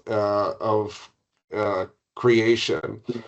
And so Jesus is incarnated in a particular time and place, and that provides the warrant for this kind of localism that is nationalism, a love of one's particularity. Grace supposes nature and builds upon it. And so it's not that you just take nature for what it is, but grace takes nature, kind of takes up this natural belonging, this kind of thing that is embedded in our genes, as Mark was saying, right, and perfects it. Yeah, this is grace perfects nature is an old Thomist theme, right? And so the natural love of one's nation can be taken up and transformed by the grace of God into a love that's rooted in the particular, but is open to everybody. And so he talks about the perichoresis of nationality and religion. Perichoresis, literally in Greek, the dancing around, which is a term used in Trinitarian theology of the kind of three, the Father, Son, and Holy Spirit dancing around, this kind of interpenetration, as it were, of nationality and religion.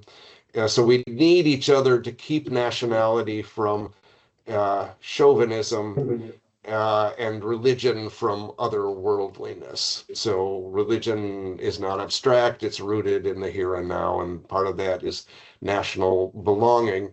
So a very attractive and kind of balanced account of Christian devotion to the nation.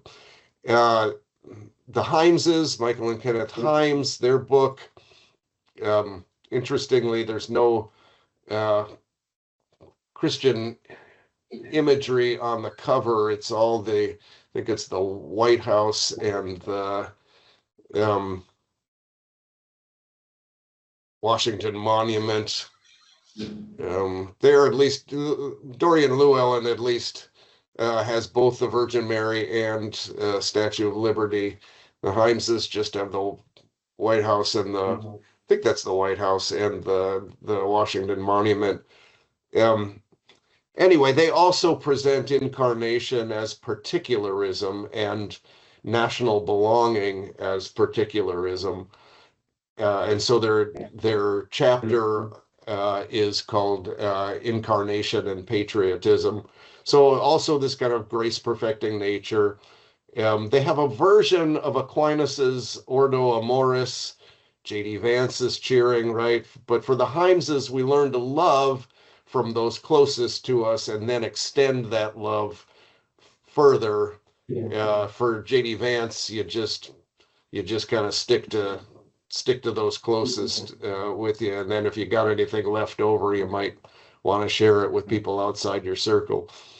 And so you get appeal to the real virtues of love for others and self-sacrifice for a larger community.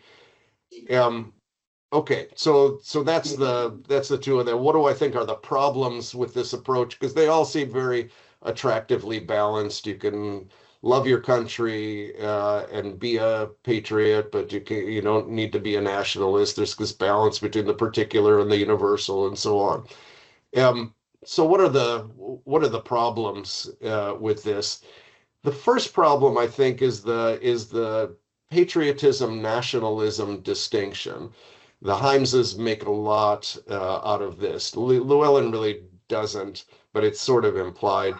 And so the Himeses, the Pontifical Academy of Social Sciences, they define the difference between patriotism and nationalism as two different attitudes. There's patriotism is defensive, nationalism is aggressive. The problem with this is that it's all subjective, and I'm afraid that what it ends up being is an exercise in rebranding oftentimes. So we are patriotic, but you are nationalistic, right? When the Turks have a military parade, it's nationalism. When we have one, it's patriotism, and it's just a matter of rebranding. So part of the problem, I think, is the idea that it can be based on attitudes, that it's subjective. And that's in both the Himeses and the Pontifical Academy of Social Sciences. It's just based on these different attitudes, and not based, in other words, on something objective. If you want to look at an objective definition of patriotism, though, for that, then I'm looking at Carlton Hayes and questioning the identification of patriotism with the natural and the local. So this is a move that's made both by Llewellyn and by the Himeses, that it's natural and it's local. So first of all, that it's natural. I think Hayes is right. He says patriotism, while instinctive in its origin and root, is much more naturally and readily associated with a small community in a restricted area than with a large nationality in a broad expanse of territory. Only through an intensive and extensive educational process will, a local group of people become thoroughly aware of their entire nationality and supremely loyal to it. So he's from upstate New York. He thinks that a certain kind of loyalty to his local people that he knows and local customs is natural, but why would he feel himself more in communion with people from Alaska or Oklahoma than people right across the border in Canada? He says that is not natural. That's something that needs to be instilled. Why would I kill for, um, Alaska? This is something that needs to be made and isn't natural. And then with regard to being local, I think there's a lot of evidence that the growth of the nation state is in fact the suppression of local loyalties. I referred to Robert Nisbet before. The contest is not between the state and the individual, but the state and the social group. So nationalism is against particularism. Uh, Llewellyn talks about all of the different languages that are dying, and at the end of his book, and he doesn't recognize that nationalism, national loyalty, is oftentimes the death of local languages. Right? France was constructed, and at the time of the French Revolution, only 50% of the French spoke French. But over the course then of the next couple centuries, French patriotism means the death of Provençal, Occitan, Breton, all of these local languages that were still quite viable until the 20th century and then are extinguished. And so David Albertson and Jason Blakely's point, I think, is right. They say, quote, nationalists' consciousness is not a local or natural affection, but a monoculture engineered by modern states. I think that I think that's true. I think it also kind of comes from the grassroots and works upward, and it's not just kind of conspiracy from government downward. But I think in general, the point is right. It has to be manufactured in one way or another. It's not natural. It's not local. And it's not only not local, but it's not universal either, right? And so there's this kind of dynamic where your ordo amoris, your love, stops very abruptly at the national border, right? Why should the people in El Paso not regard the people of Ciudad Juarez as being equal? Why do you need to kind of build barriers to keep them out and so on? There's all kinds of questions, all sorts of reasons why it's not a universalism either. So it's neither a localism nor a universalism, a true universalism. And that's obvious enough just by looking at borders and the way they've been constructed. So if it's not natural and it's not local, then how do you get it to work?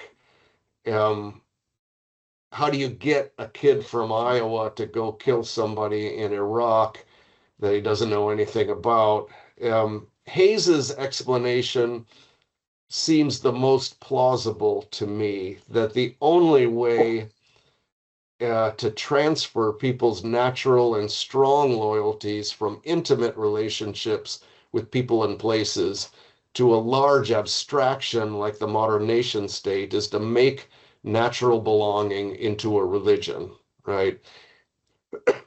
And for Alistair McIntyre, this is a confusion, right? He's got that great quote that I've quoted too often, but it's really good. He says the modern nation state presents itself, going to try to do this from memory. The modern nation state presents itself on the one hand as a bureaucratic provider of goods and services, which is always about to, but never actually does, supply value for money. And on the other hand, as a repository of sacred value, which from time to time invites you to lay down your life on its behalf.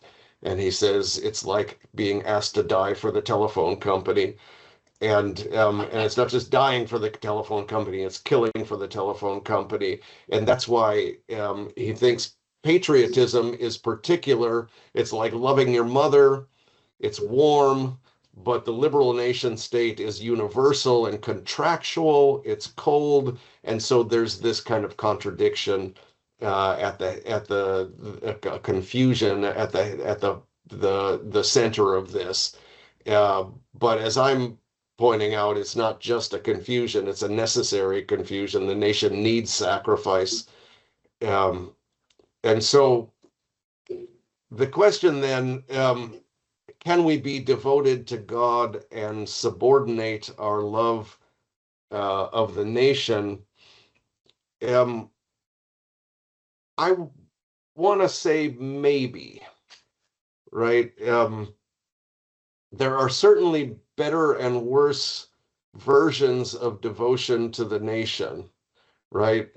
In South Africa, for example, an attempt to unite blacks and whites around a kind of national sense of belonging. That's probably a good thing, right? Nationalism in Luxembourg is not the same as nationalism in Russia. Nationalism in Portugal today is not the same as it was in the 16th century when they were trying to create an empire. So how do you make those kinds of judgments? The problem with relying on interior dispositions is that you can't just kind of will away broader social dynamics by attitudes, right? So devotion to the nation is not less than a religion if the individual just has a different attitude about it, right? More is involved than just having the attitude that I'm going to put God first and the nation second. There's this whole kind of social imaginary that we're all embedded in, and this is part of the reality of idolatry that form people. And so it's not just about the gods that we choose, but it's about the gods that are given to us. And one of the criteria that I think needs to be addressed is the question of what are you willing to kill for? Because in a lot of ways, I think Carolyn Marvin is true. What is publicly true is what you will kill for.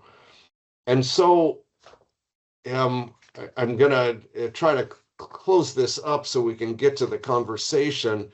But what I argue then in the last part of the chapter is that there has to be a community of discernment. And for a Christian, it's got to be a community of of discernment that is Christian. And that's why I turn to ecclesiology at the end of the chapter. For Llewellyn and the Hymeses, the incarnation is this, ironically, this abstract principle of particularity, right? I'm going to say that again, right? They invoke the incarnation as a principle of particularity, but ironically, it's this abstract principle of particularity, and the actual contours of Jesus's life go missing. There is no attempt to argue that Jesus was patriotic, for example, right? So they have incarnation and patriotism. How about a chapter on crucifixion and patriotism? That might look a little bit differently. And there's no ecclesiology, right? Even though Llewellyn admits this, he says, the obvious fact that the New Testament is not interested, prima facie, in the role of ethnicity in the economy of salvation. Salvation is dependent solely on adherence to Christ, and being in Christ involves membership in a new society which transcends the limits of family, class, gender, ethnic group, or nation. That's the church, right? And so he says, according to Catholic theology, the church, not any one nation, inherits the blessings of Sinai, the original covenant being restated and fully revealed in the Paschal mystery. And he's right about this, of course, right? The New Testament, he says, presents the church, at least metaphorically, as a nation. He's referring to 1 Peter 2:9 there, set apart not by ethnicity, but by allegiance to Christ. But then he just drops the subject. There is no, and uses incarnation as this abstract principle, and the church just disappears. And that's why I make a brief case in the last section of the chapter for the church as the human community, which should have the primary loyalty of the Christian. And so, unlike other nations, Israel's God is not a national God, but a God of all. You know, Genesis 12:3, all the nations will be blessed through you. You know, so the chosen, even in the Old Testament, the chosen people is not meant to for the salvation of the whole world. Being like other nations is a sign of Israel's unfaithfulness. You know, when they ask for a king, Jesus comes to inaugurate a new kingdom, the kingdom of God, which is not restricted to any one nation, but encompasses all nations. Go and make disciples of all nations, was the gospel reading last week, Pentecost. Anyway, yeah. The people of God is then concerned with embodying the new order of the kingdom of God, but it's not a nation state with borders to defend. It's the body of Christ, the kind of sacramental embodiment of Christ's sovereignty over the world. And so the point then, just to wrap up, it's not church good, nation state bad, right? The church on earth is often manifestly idolatrous, right? And so part of the point that I'm trying to make is not that, you know, the nation state is bad and the church is good. The point is that nationalism is one of the primary means of the church's idolatry. So the problem, again, is not just Christian nationalism, but Christians being nationalists. So do I think we ought to be sectarians like the Amish? No, of course not. Earthly loyalties are on this sliding scale. It's not a matter of all in or all out. It's a matter of making these kinds of discernment. But there is caution and resistance necessary around certain dynamics that have a strong tendency to idolatry, and one of those is nationalism for the scapegoating of immigrants, for war, right? This is what Pope Leo said in his new encyclical out on Monday. It is important to reaffirm that the just war theory, which has all too often been used to justify any kind of war, is now outdated. I mean, that's a pretty strong statement. So he now, if you look at this passage, he recognizes, he says, without prejudice to the right to self-defense in the strictest sense. So he's not putting forward an absolute pacifism or nonviolence here. But in part, it's outdated. I mean, this comes in artificial intelligence. Have you lost me? We can still hear you. We hear you, but we don't see your picture. Okay. There we go. What he's saying here about just war, why is it in encyclical on artificial intelligence? He is pushing back on the automation of war and the depersonalization of war that AI can bring. And one of the important points I take from that is that even if you don't deny the possibility of self-defense and don't take an entirely pacifist position, that it's always important to maintain human judgment about what is permissible and what's not. And ultimately, I'm arguing that the community that should make those kinds of decisions is not the nation, but the church. That for Christians, it should be a kind of intra-Christian discussion about when war is just and when it's not, rather than something that we delegate to the president. And so the last thing I want to say is part of the implication of this is that without selective conscientious objection, the just war theory doesn't work. Without the ability of Christians to say, this war is just and I will fight in this one, but that war is not, and I'm going to sit that one out, you can't have a functioning just war tradition. The United States does not allow selective conscientious objection. It allows conscientious objection for pacifists to avoid military service. It does not allow for the possibility that Christians in the military will use their discernment to say, this is a just war and I'll fight in it, and that's not a just war and I won't fight in it. And until you have that possibility, you can't have a functioning just war theory or a functioning just war tradition. And I think that's part of what Pope Leo is gesturing towards, is the kind of removal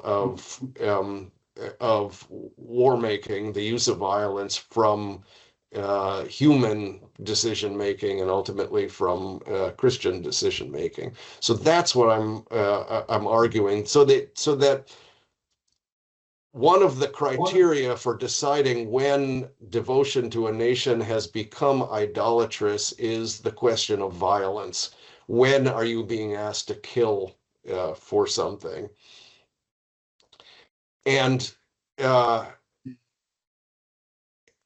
in order to make decisions about when that line has been crossed, it's got to be the church and not the nation that helps people discern on that. So that, I hope, has stirred up enough fodder for conversation that I will stop there and see if we can have talk some of these things out.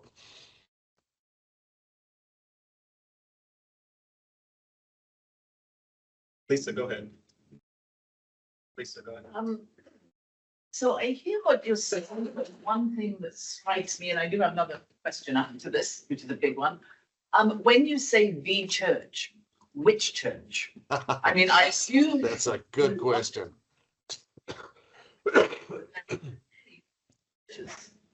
In America and internationally and so on. And one church's description of a war may be very different from another church. So then you're introducing another level of possible conflict. And I see what you're saying, but I don't really see that as a feasible answer when there are so many churches and so many different religions built on, different premises, basically. Yeah. So I'm talking as a Catholic, and what I'm thinking of in particular, because I mean, first let me just say you're absolutely right. There's all kinds of ambiguity around what we mean by the church, and there's all kinds of different Christian bodies out there doing all sorts of different things. So my primary reference is going to be the Catholic Church. And I'm thinking about cases such as, the current war, where Pope Leo seems to have made it quite clear that this is not a just war. The attack on Iran, it doesn't fulfill any of the kind of traditional just war criteria. And in order to be a just war, you have to fulfill all of the traditional just war criteria. It does not seem at all like a last resort for one thing. It seems like a very preemptive war, not just a preemptive war, but a preventative war. And so when the Pope talks like that and calls into question whether this is a just war, and it seems fair, I haven't even read anybody's any Catholic argument that it is a just war. I'm sure some people could try to mount one. I'm sure J.D. Vance would try if he knew anything about it. But in this case, if you had a functioning just war theory, you would expect significant numbers of Catholics in the military to say, this is not just, and I'm not gonna participate in this. To participate in this is to participate in murder. And we just don't see that. And that's why I think we just don't have a functioning just war theory. That, I think, is at the basis of some of Leo's skepticism about the just war theory. It just doesn't work the way it's supposed to work, right? It works to justify war rather than to actually discern when wars are just and when they're not, and to have people refuse to participate in them if they're not. Same sort of thing. You could look at the Iraq War, where Pope John Paul II and Cardinal Ratzinger at the time were expressed extreme skepticism and reservations about the justice of the war that was being ginned up against Iraq. And if we had a functioning just war theory, then you might expect that significant numbers of Catholics would have objected and sat out, but only a handful did. And so it doesn't have to work that way, that it has to depend on the Pope. In the Catholic tradition, when the Pope and the bishops, because the American bishops expressed skepticism about the Iraq War as well. When you have the Pope and the bishops speaking out against the justice of a particular war, you would think that there would be some serious discernment amongst Catholics about this, and the possibility of dissenting from this.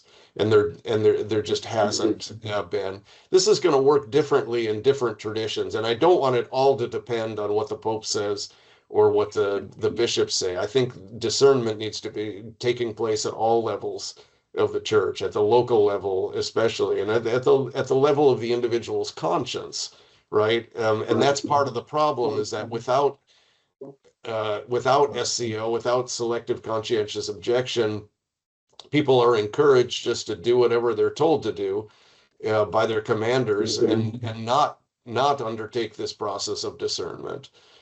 Just do your duty.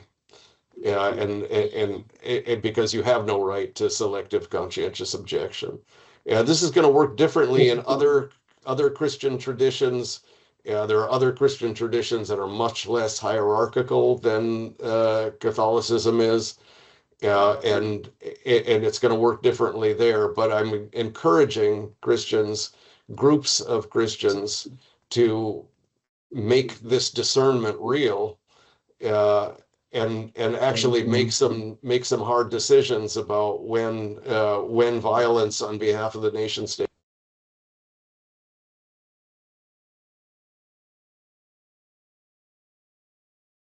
Bill, can you hear us?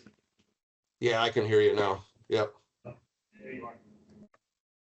Of course, that kind of freedom is just what you don't have in the military. Exactly. Right. And from a military point of view, you could argue that would be chaos, right? You couldn't possibly offer the possibility of selective conscientious objection to the military, because then all sorts of discipline would break down. And from the military point of view, I certainly understand that. But from the Christian point of view, if you're going to have the just war theory, then you've got to have that. And so that's why there is this fundamental tension, not just between the nonviolence of the gospel, but between the just war theory and the military.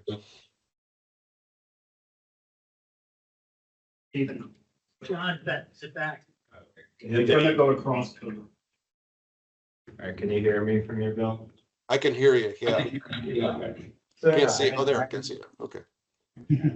So yeah, I mean, I struggle a lot with the fact that, okay, Christianity, because of the incarnation, there is this tension between the particular and the universal. It's not, I think, like the two vices is to choose one or the other.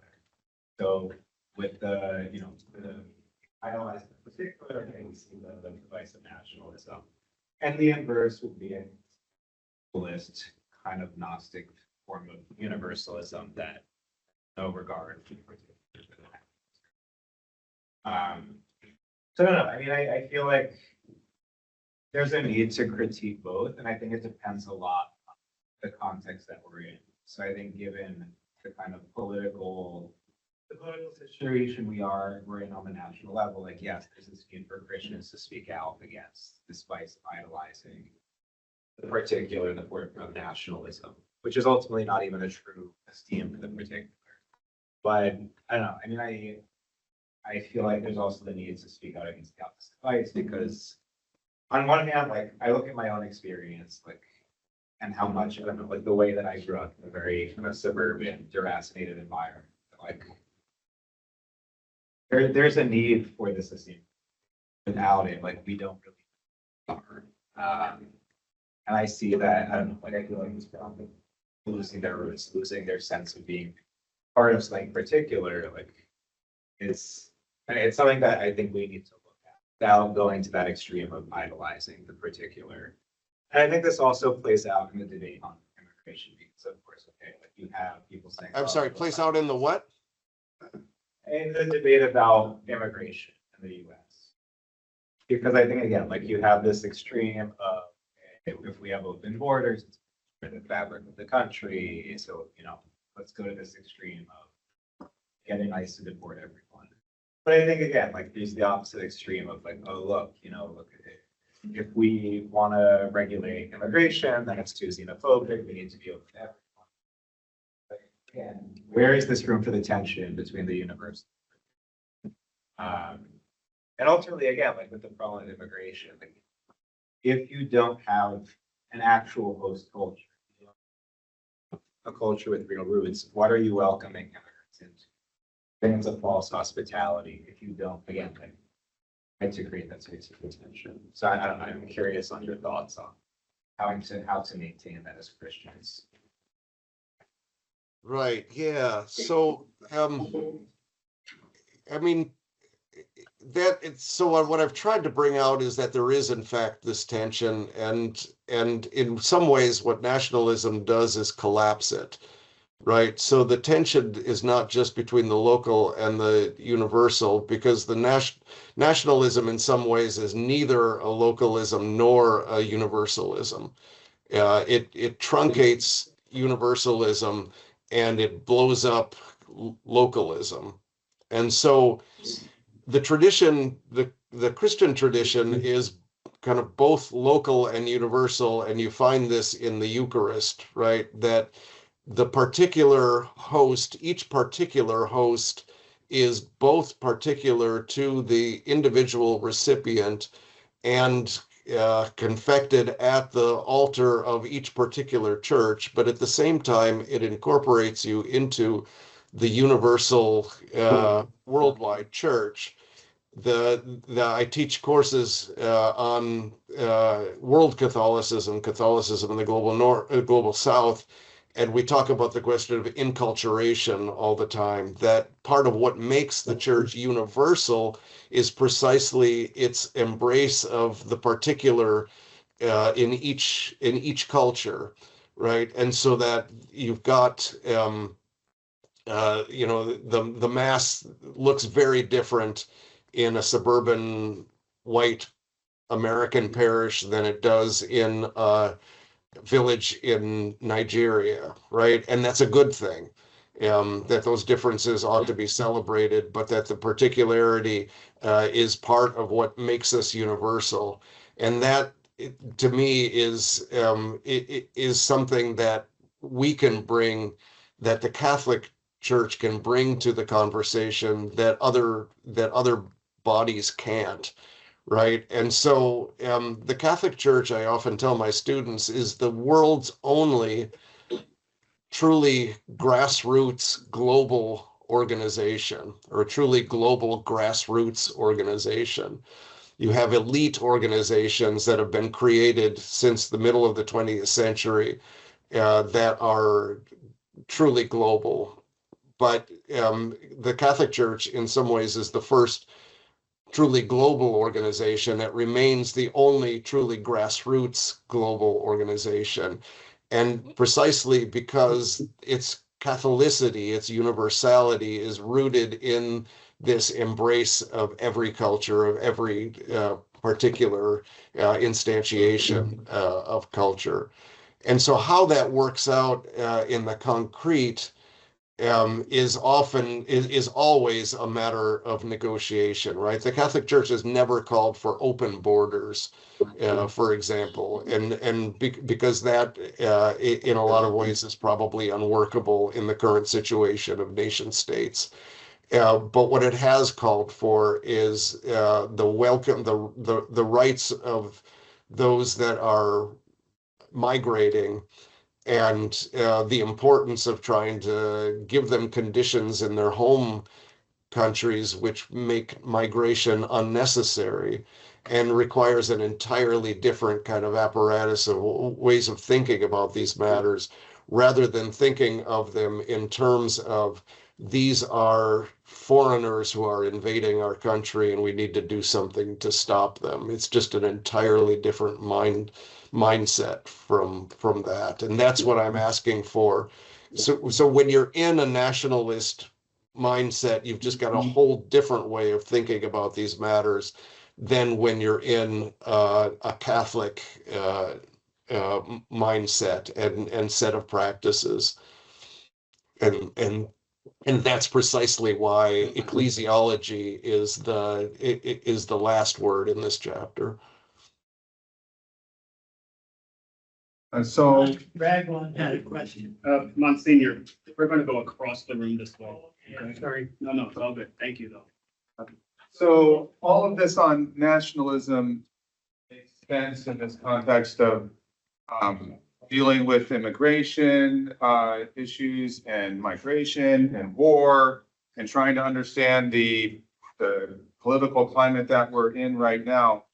But I find all of this this discussion very challenging in the context of humanism.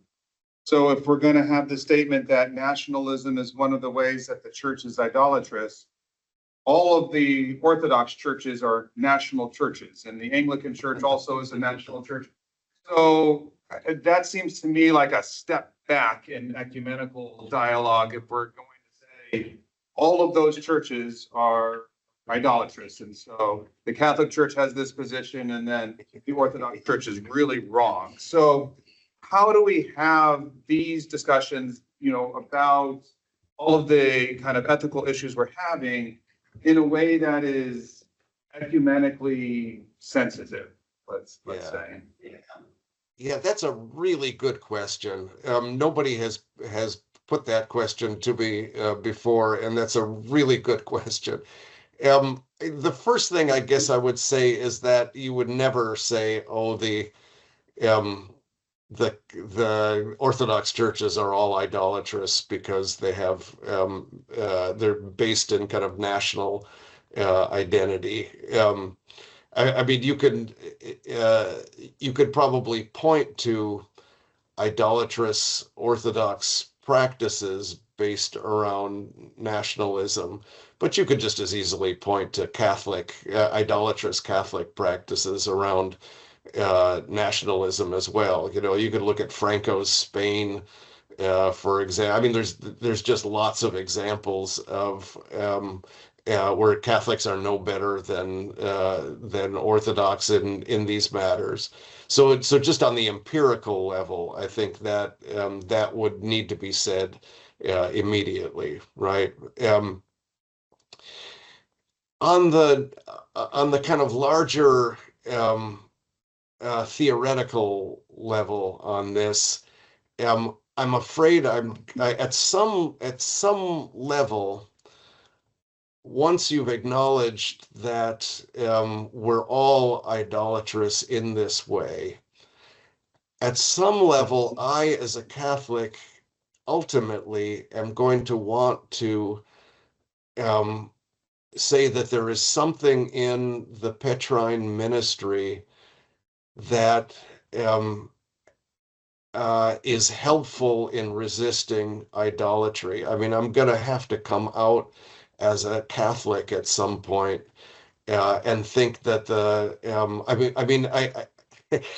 I understand the kind of historical development of Orthodox churches around national identities. I think it's a mistake, frankly. I understand the benefits of it. I understand the rootedness in local cultures and the gifts that that can bring. Ultimately, I'm going to have to confess myself as a Catholic who thinks that having a universal Petrine ministry is a good thing, and is something that uh, I mean, even the Orthodox have recognized a kind of ecumenical patriarch. Like what exact form this takes, of course, has been a long. I mean, there are some Orthodox who, in conversations with Catholics, the kind of ecumenical dialogues with Catholics have said we'd be willing to recognize even the primacy of the Petrine ministry if it were exercised in a different way. And that would be an interesting conversation to have. And I think even the Orthodox themselves, in identifying an ecumenical patriarch, currently Bartholomew, have recognized the dangers of being caught in national dynamics, which is playing out, of course, in real time right now with the kind of capture of the Russian Orthodox Church by the Putin regime, which unfortunately is nothing new. And the ecumenical patriarch has kind of played a role in trying to resist that kind of capture of orthodoxy by nationalism. And that has to do with the separation of the Orthodox churches in Ukraine. And so I don't think this is a problem that is unrecognized by the Orthodox. And I don't think it's a problem that's been unrecognized in ecumenical dialogue either. How exactly the Petrine ministry would get exercised is open for debate, and it doesn't. I mean, what we've seen in Catholicism over the last 2 centuries is a concentration of power in the Vatican, which in some ways has made dialogue with the East much more difficult, right? At the beginning of the 19th century, only a few of the Catholic bishops internationally were appointed directly by the Vatican.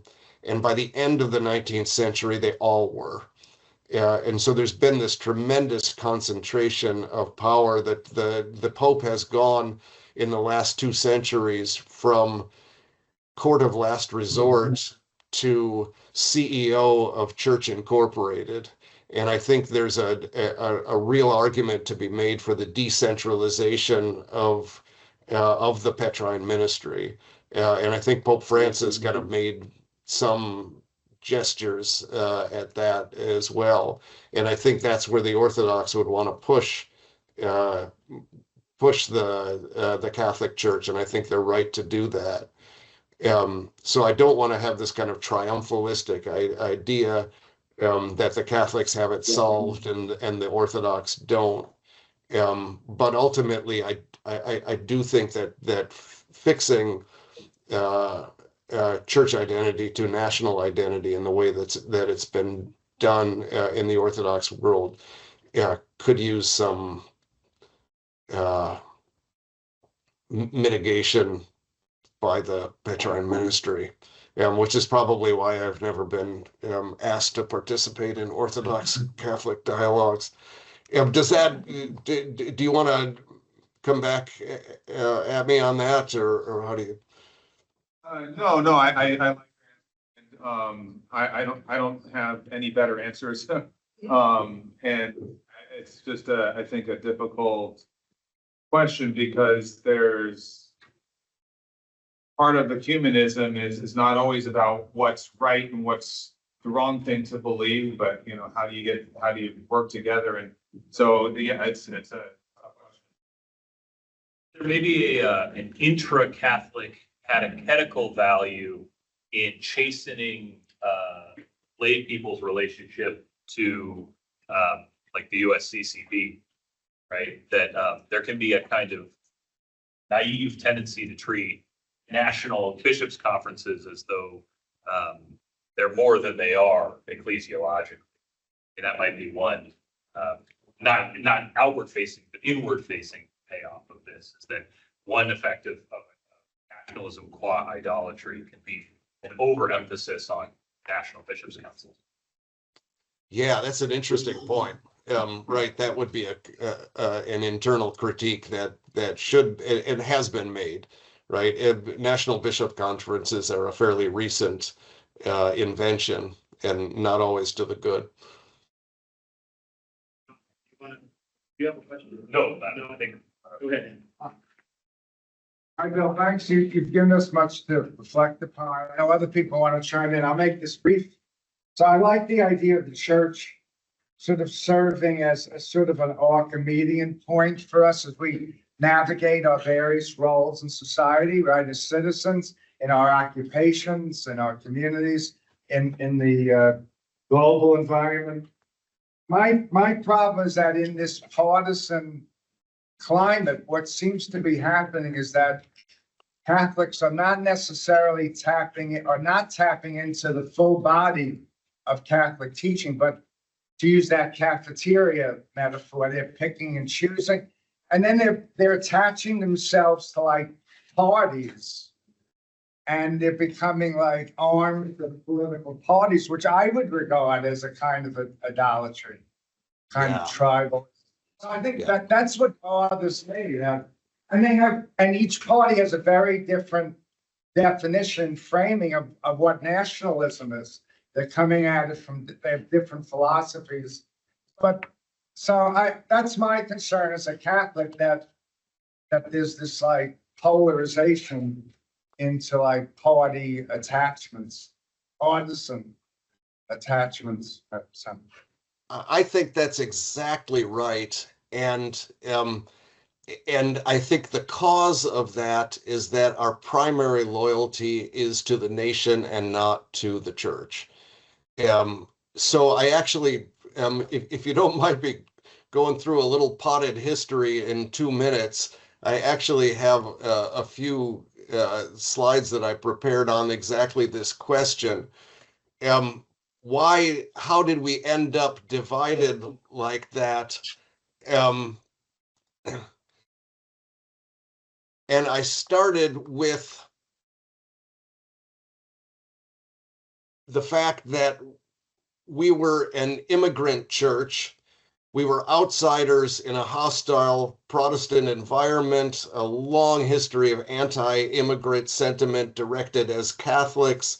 You got the Know Nothing Party, the temperance movement, Ku Klux Klan, Paul Blanchard, etc. In response, Catholics become hyper-patriotic, right? So there's this wonderful incident in the Mexican War where this battalion, the St. Patrick's Battalion of mostly Irish Catholics, gets sent to fight for the U.S. in Mexico. They see the way that the U.S. troops are treating the priests and nuns down there, and they switch sides and they join the Mexicans. So they become the Batallón de San Patricio. And so you've got all these Irish Catholics fighting for Mexico. And the reason is that their loyalty to the church was more important than their loyalty to the nation.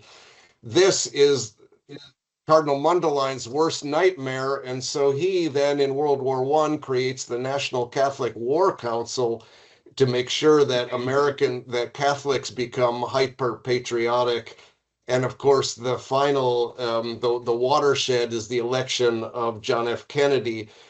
And what happens with Kennedy's speech, right, to the Houston Baptists is he says he is elected president of the United States on the promise that his Catholicism will have nothing to do with the way he runs the country. And so he says he does not want a Catholic vote, and he gets his wish, right? Catholics are now indistinguishable from the general public. Party affiliation means more than church affiliation because our primary identity is as Americans, right? And that's precisely why the church is just as polarized as the rest of the country.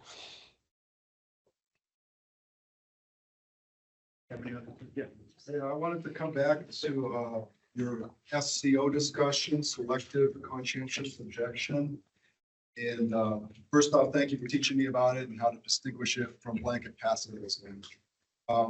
Is it part of the splendor of our nationalism that without a spiritual foundation or with a spiritual foundation in the idolatrous nation, we still have things like refusing illegal orders?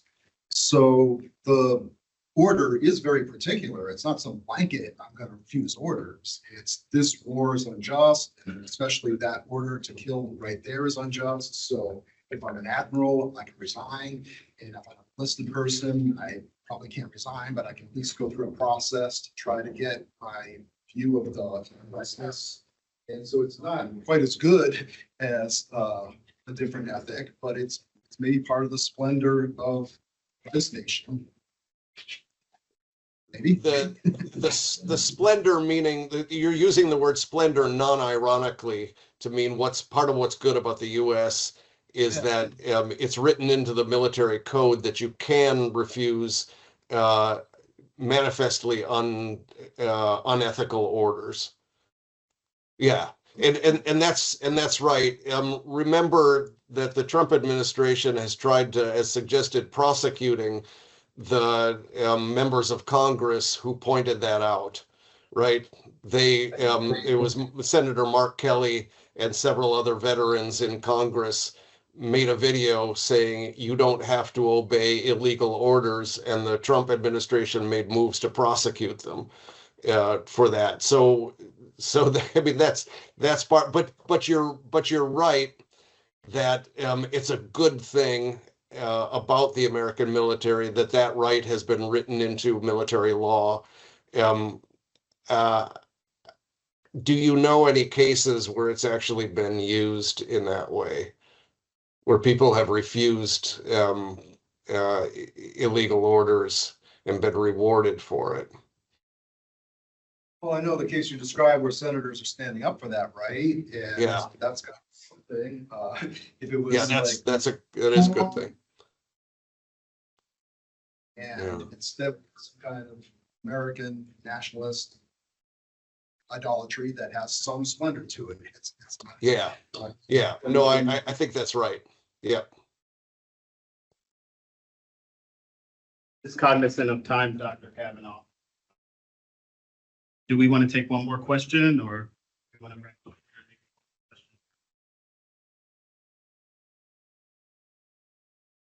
Dr. Cavanaugh? I'm sorry. I'm absolutely ready to take one more question. Sure. Yeah, I understand the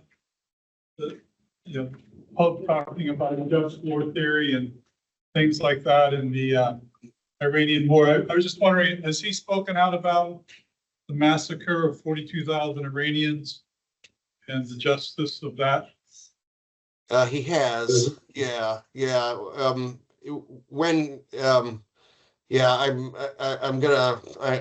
not sure I could come up with it off the top of my head, but he has made comments about the death and destruction in Iran. I think he made them when he was in Africa, in fact, and he has spoken out against I'll see if I can find his exact quotations, and I'll get that to you tomorrow. But he has. What do we do about that? He had a follow-up question. One more time. What are we supposed to do about that? About the fact that the Pope has condemned the destruction in Iran? That has happened. that We that it's just- um There's that happening continually. right. We have, Yeah, I mean, I think we should protest that, and I think that Catholics that are part of that should not be part of that. What I would really like to see is lots of people who are participating in an unjust war refuse to participate.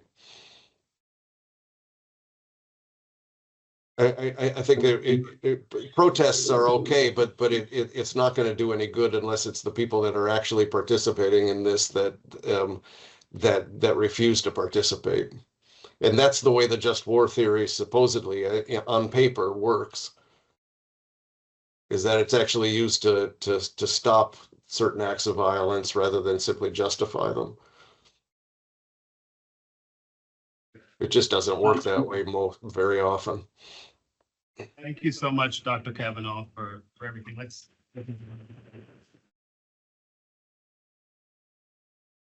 And if Thank we you. do get to, hold on to it, and we'll try to get to it in the morning when we begin, if that's all right with Dr. Cavanaugh. Yeah, so I'm sorry I didn't start out today's session by asking about questions from the previous session, but if you have, I'll try to remember to do that tomorrow morning, is start off by asking if you have questions that continue on from what we talked about today or yesterday. Thanks, everybody.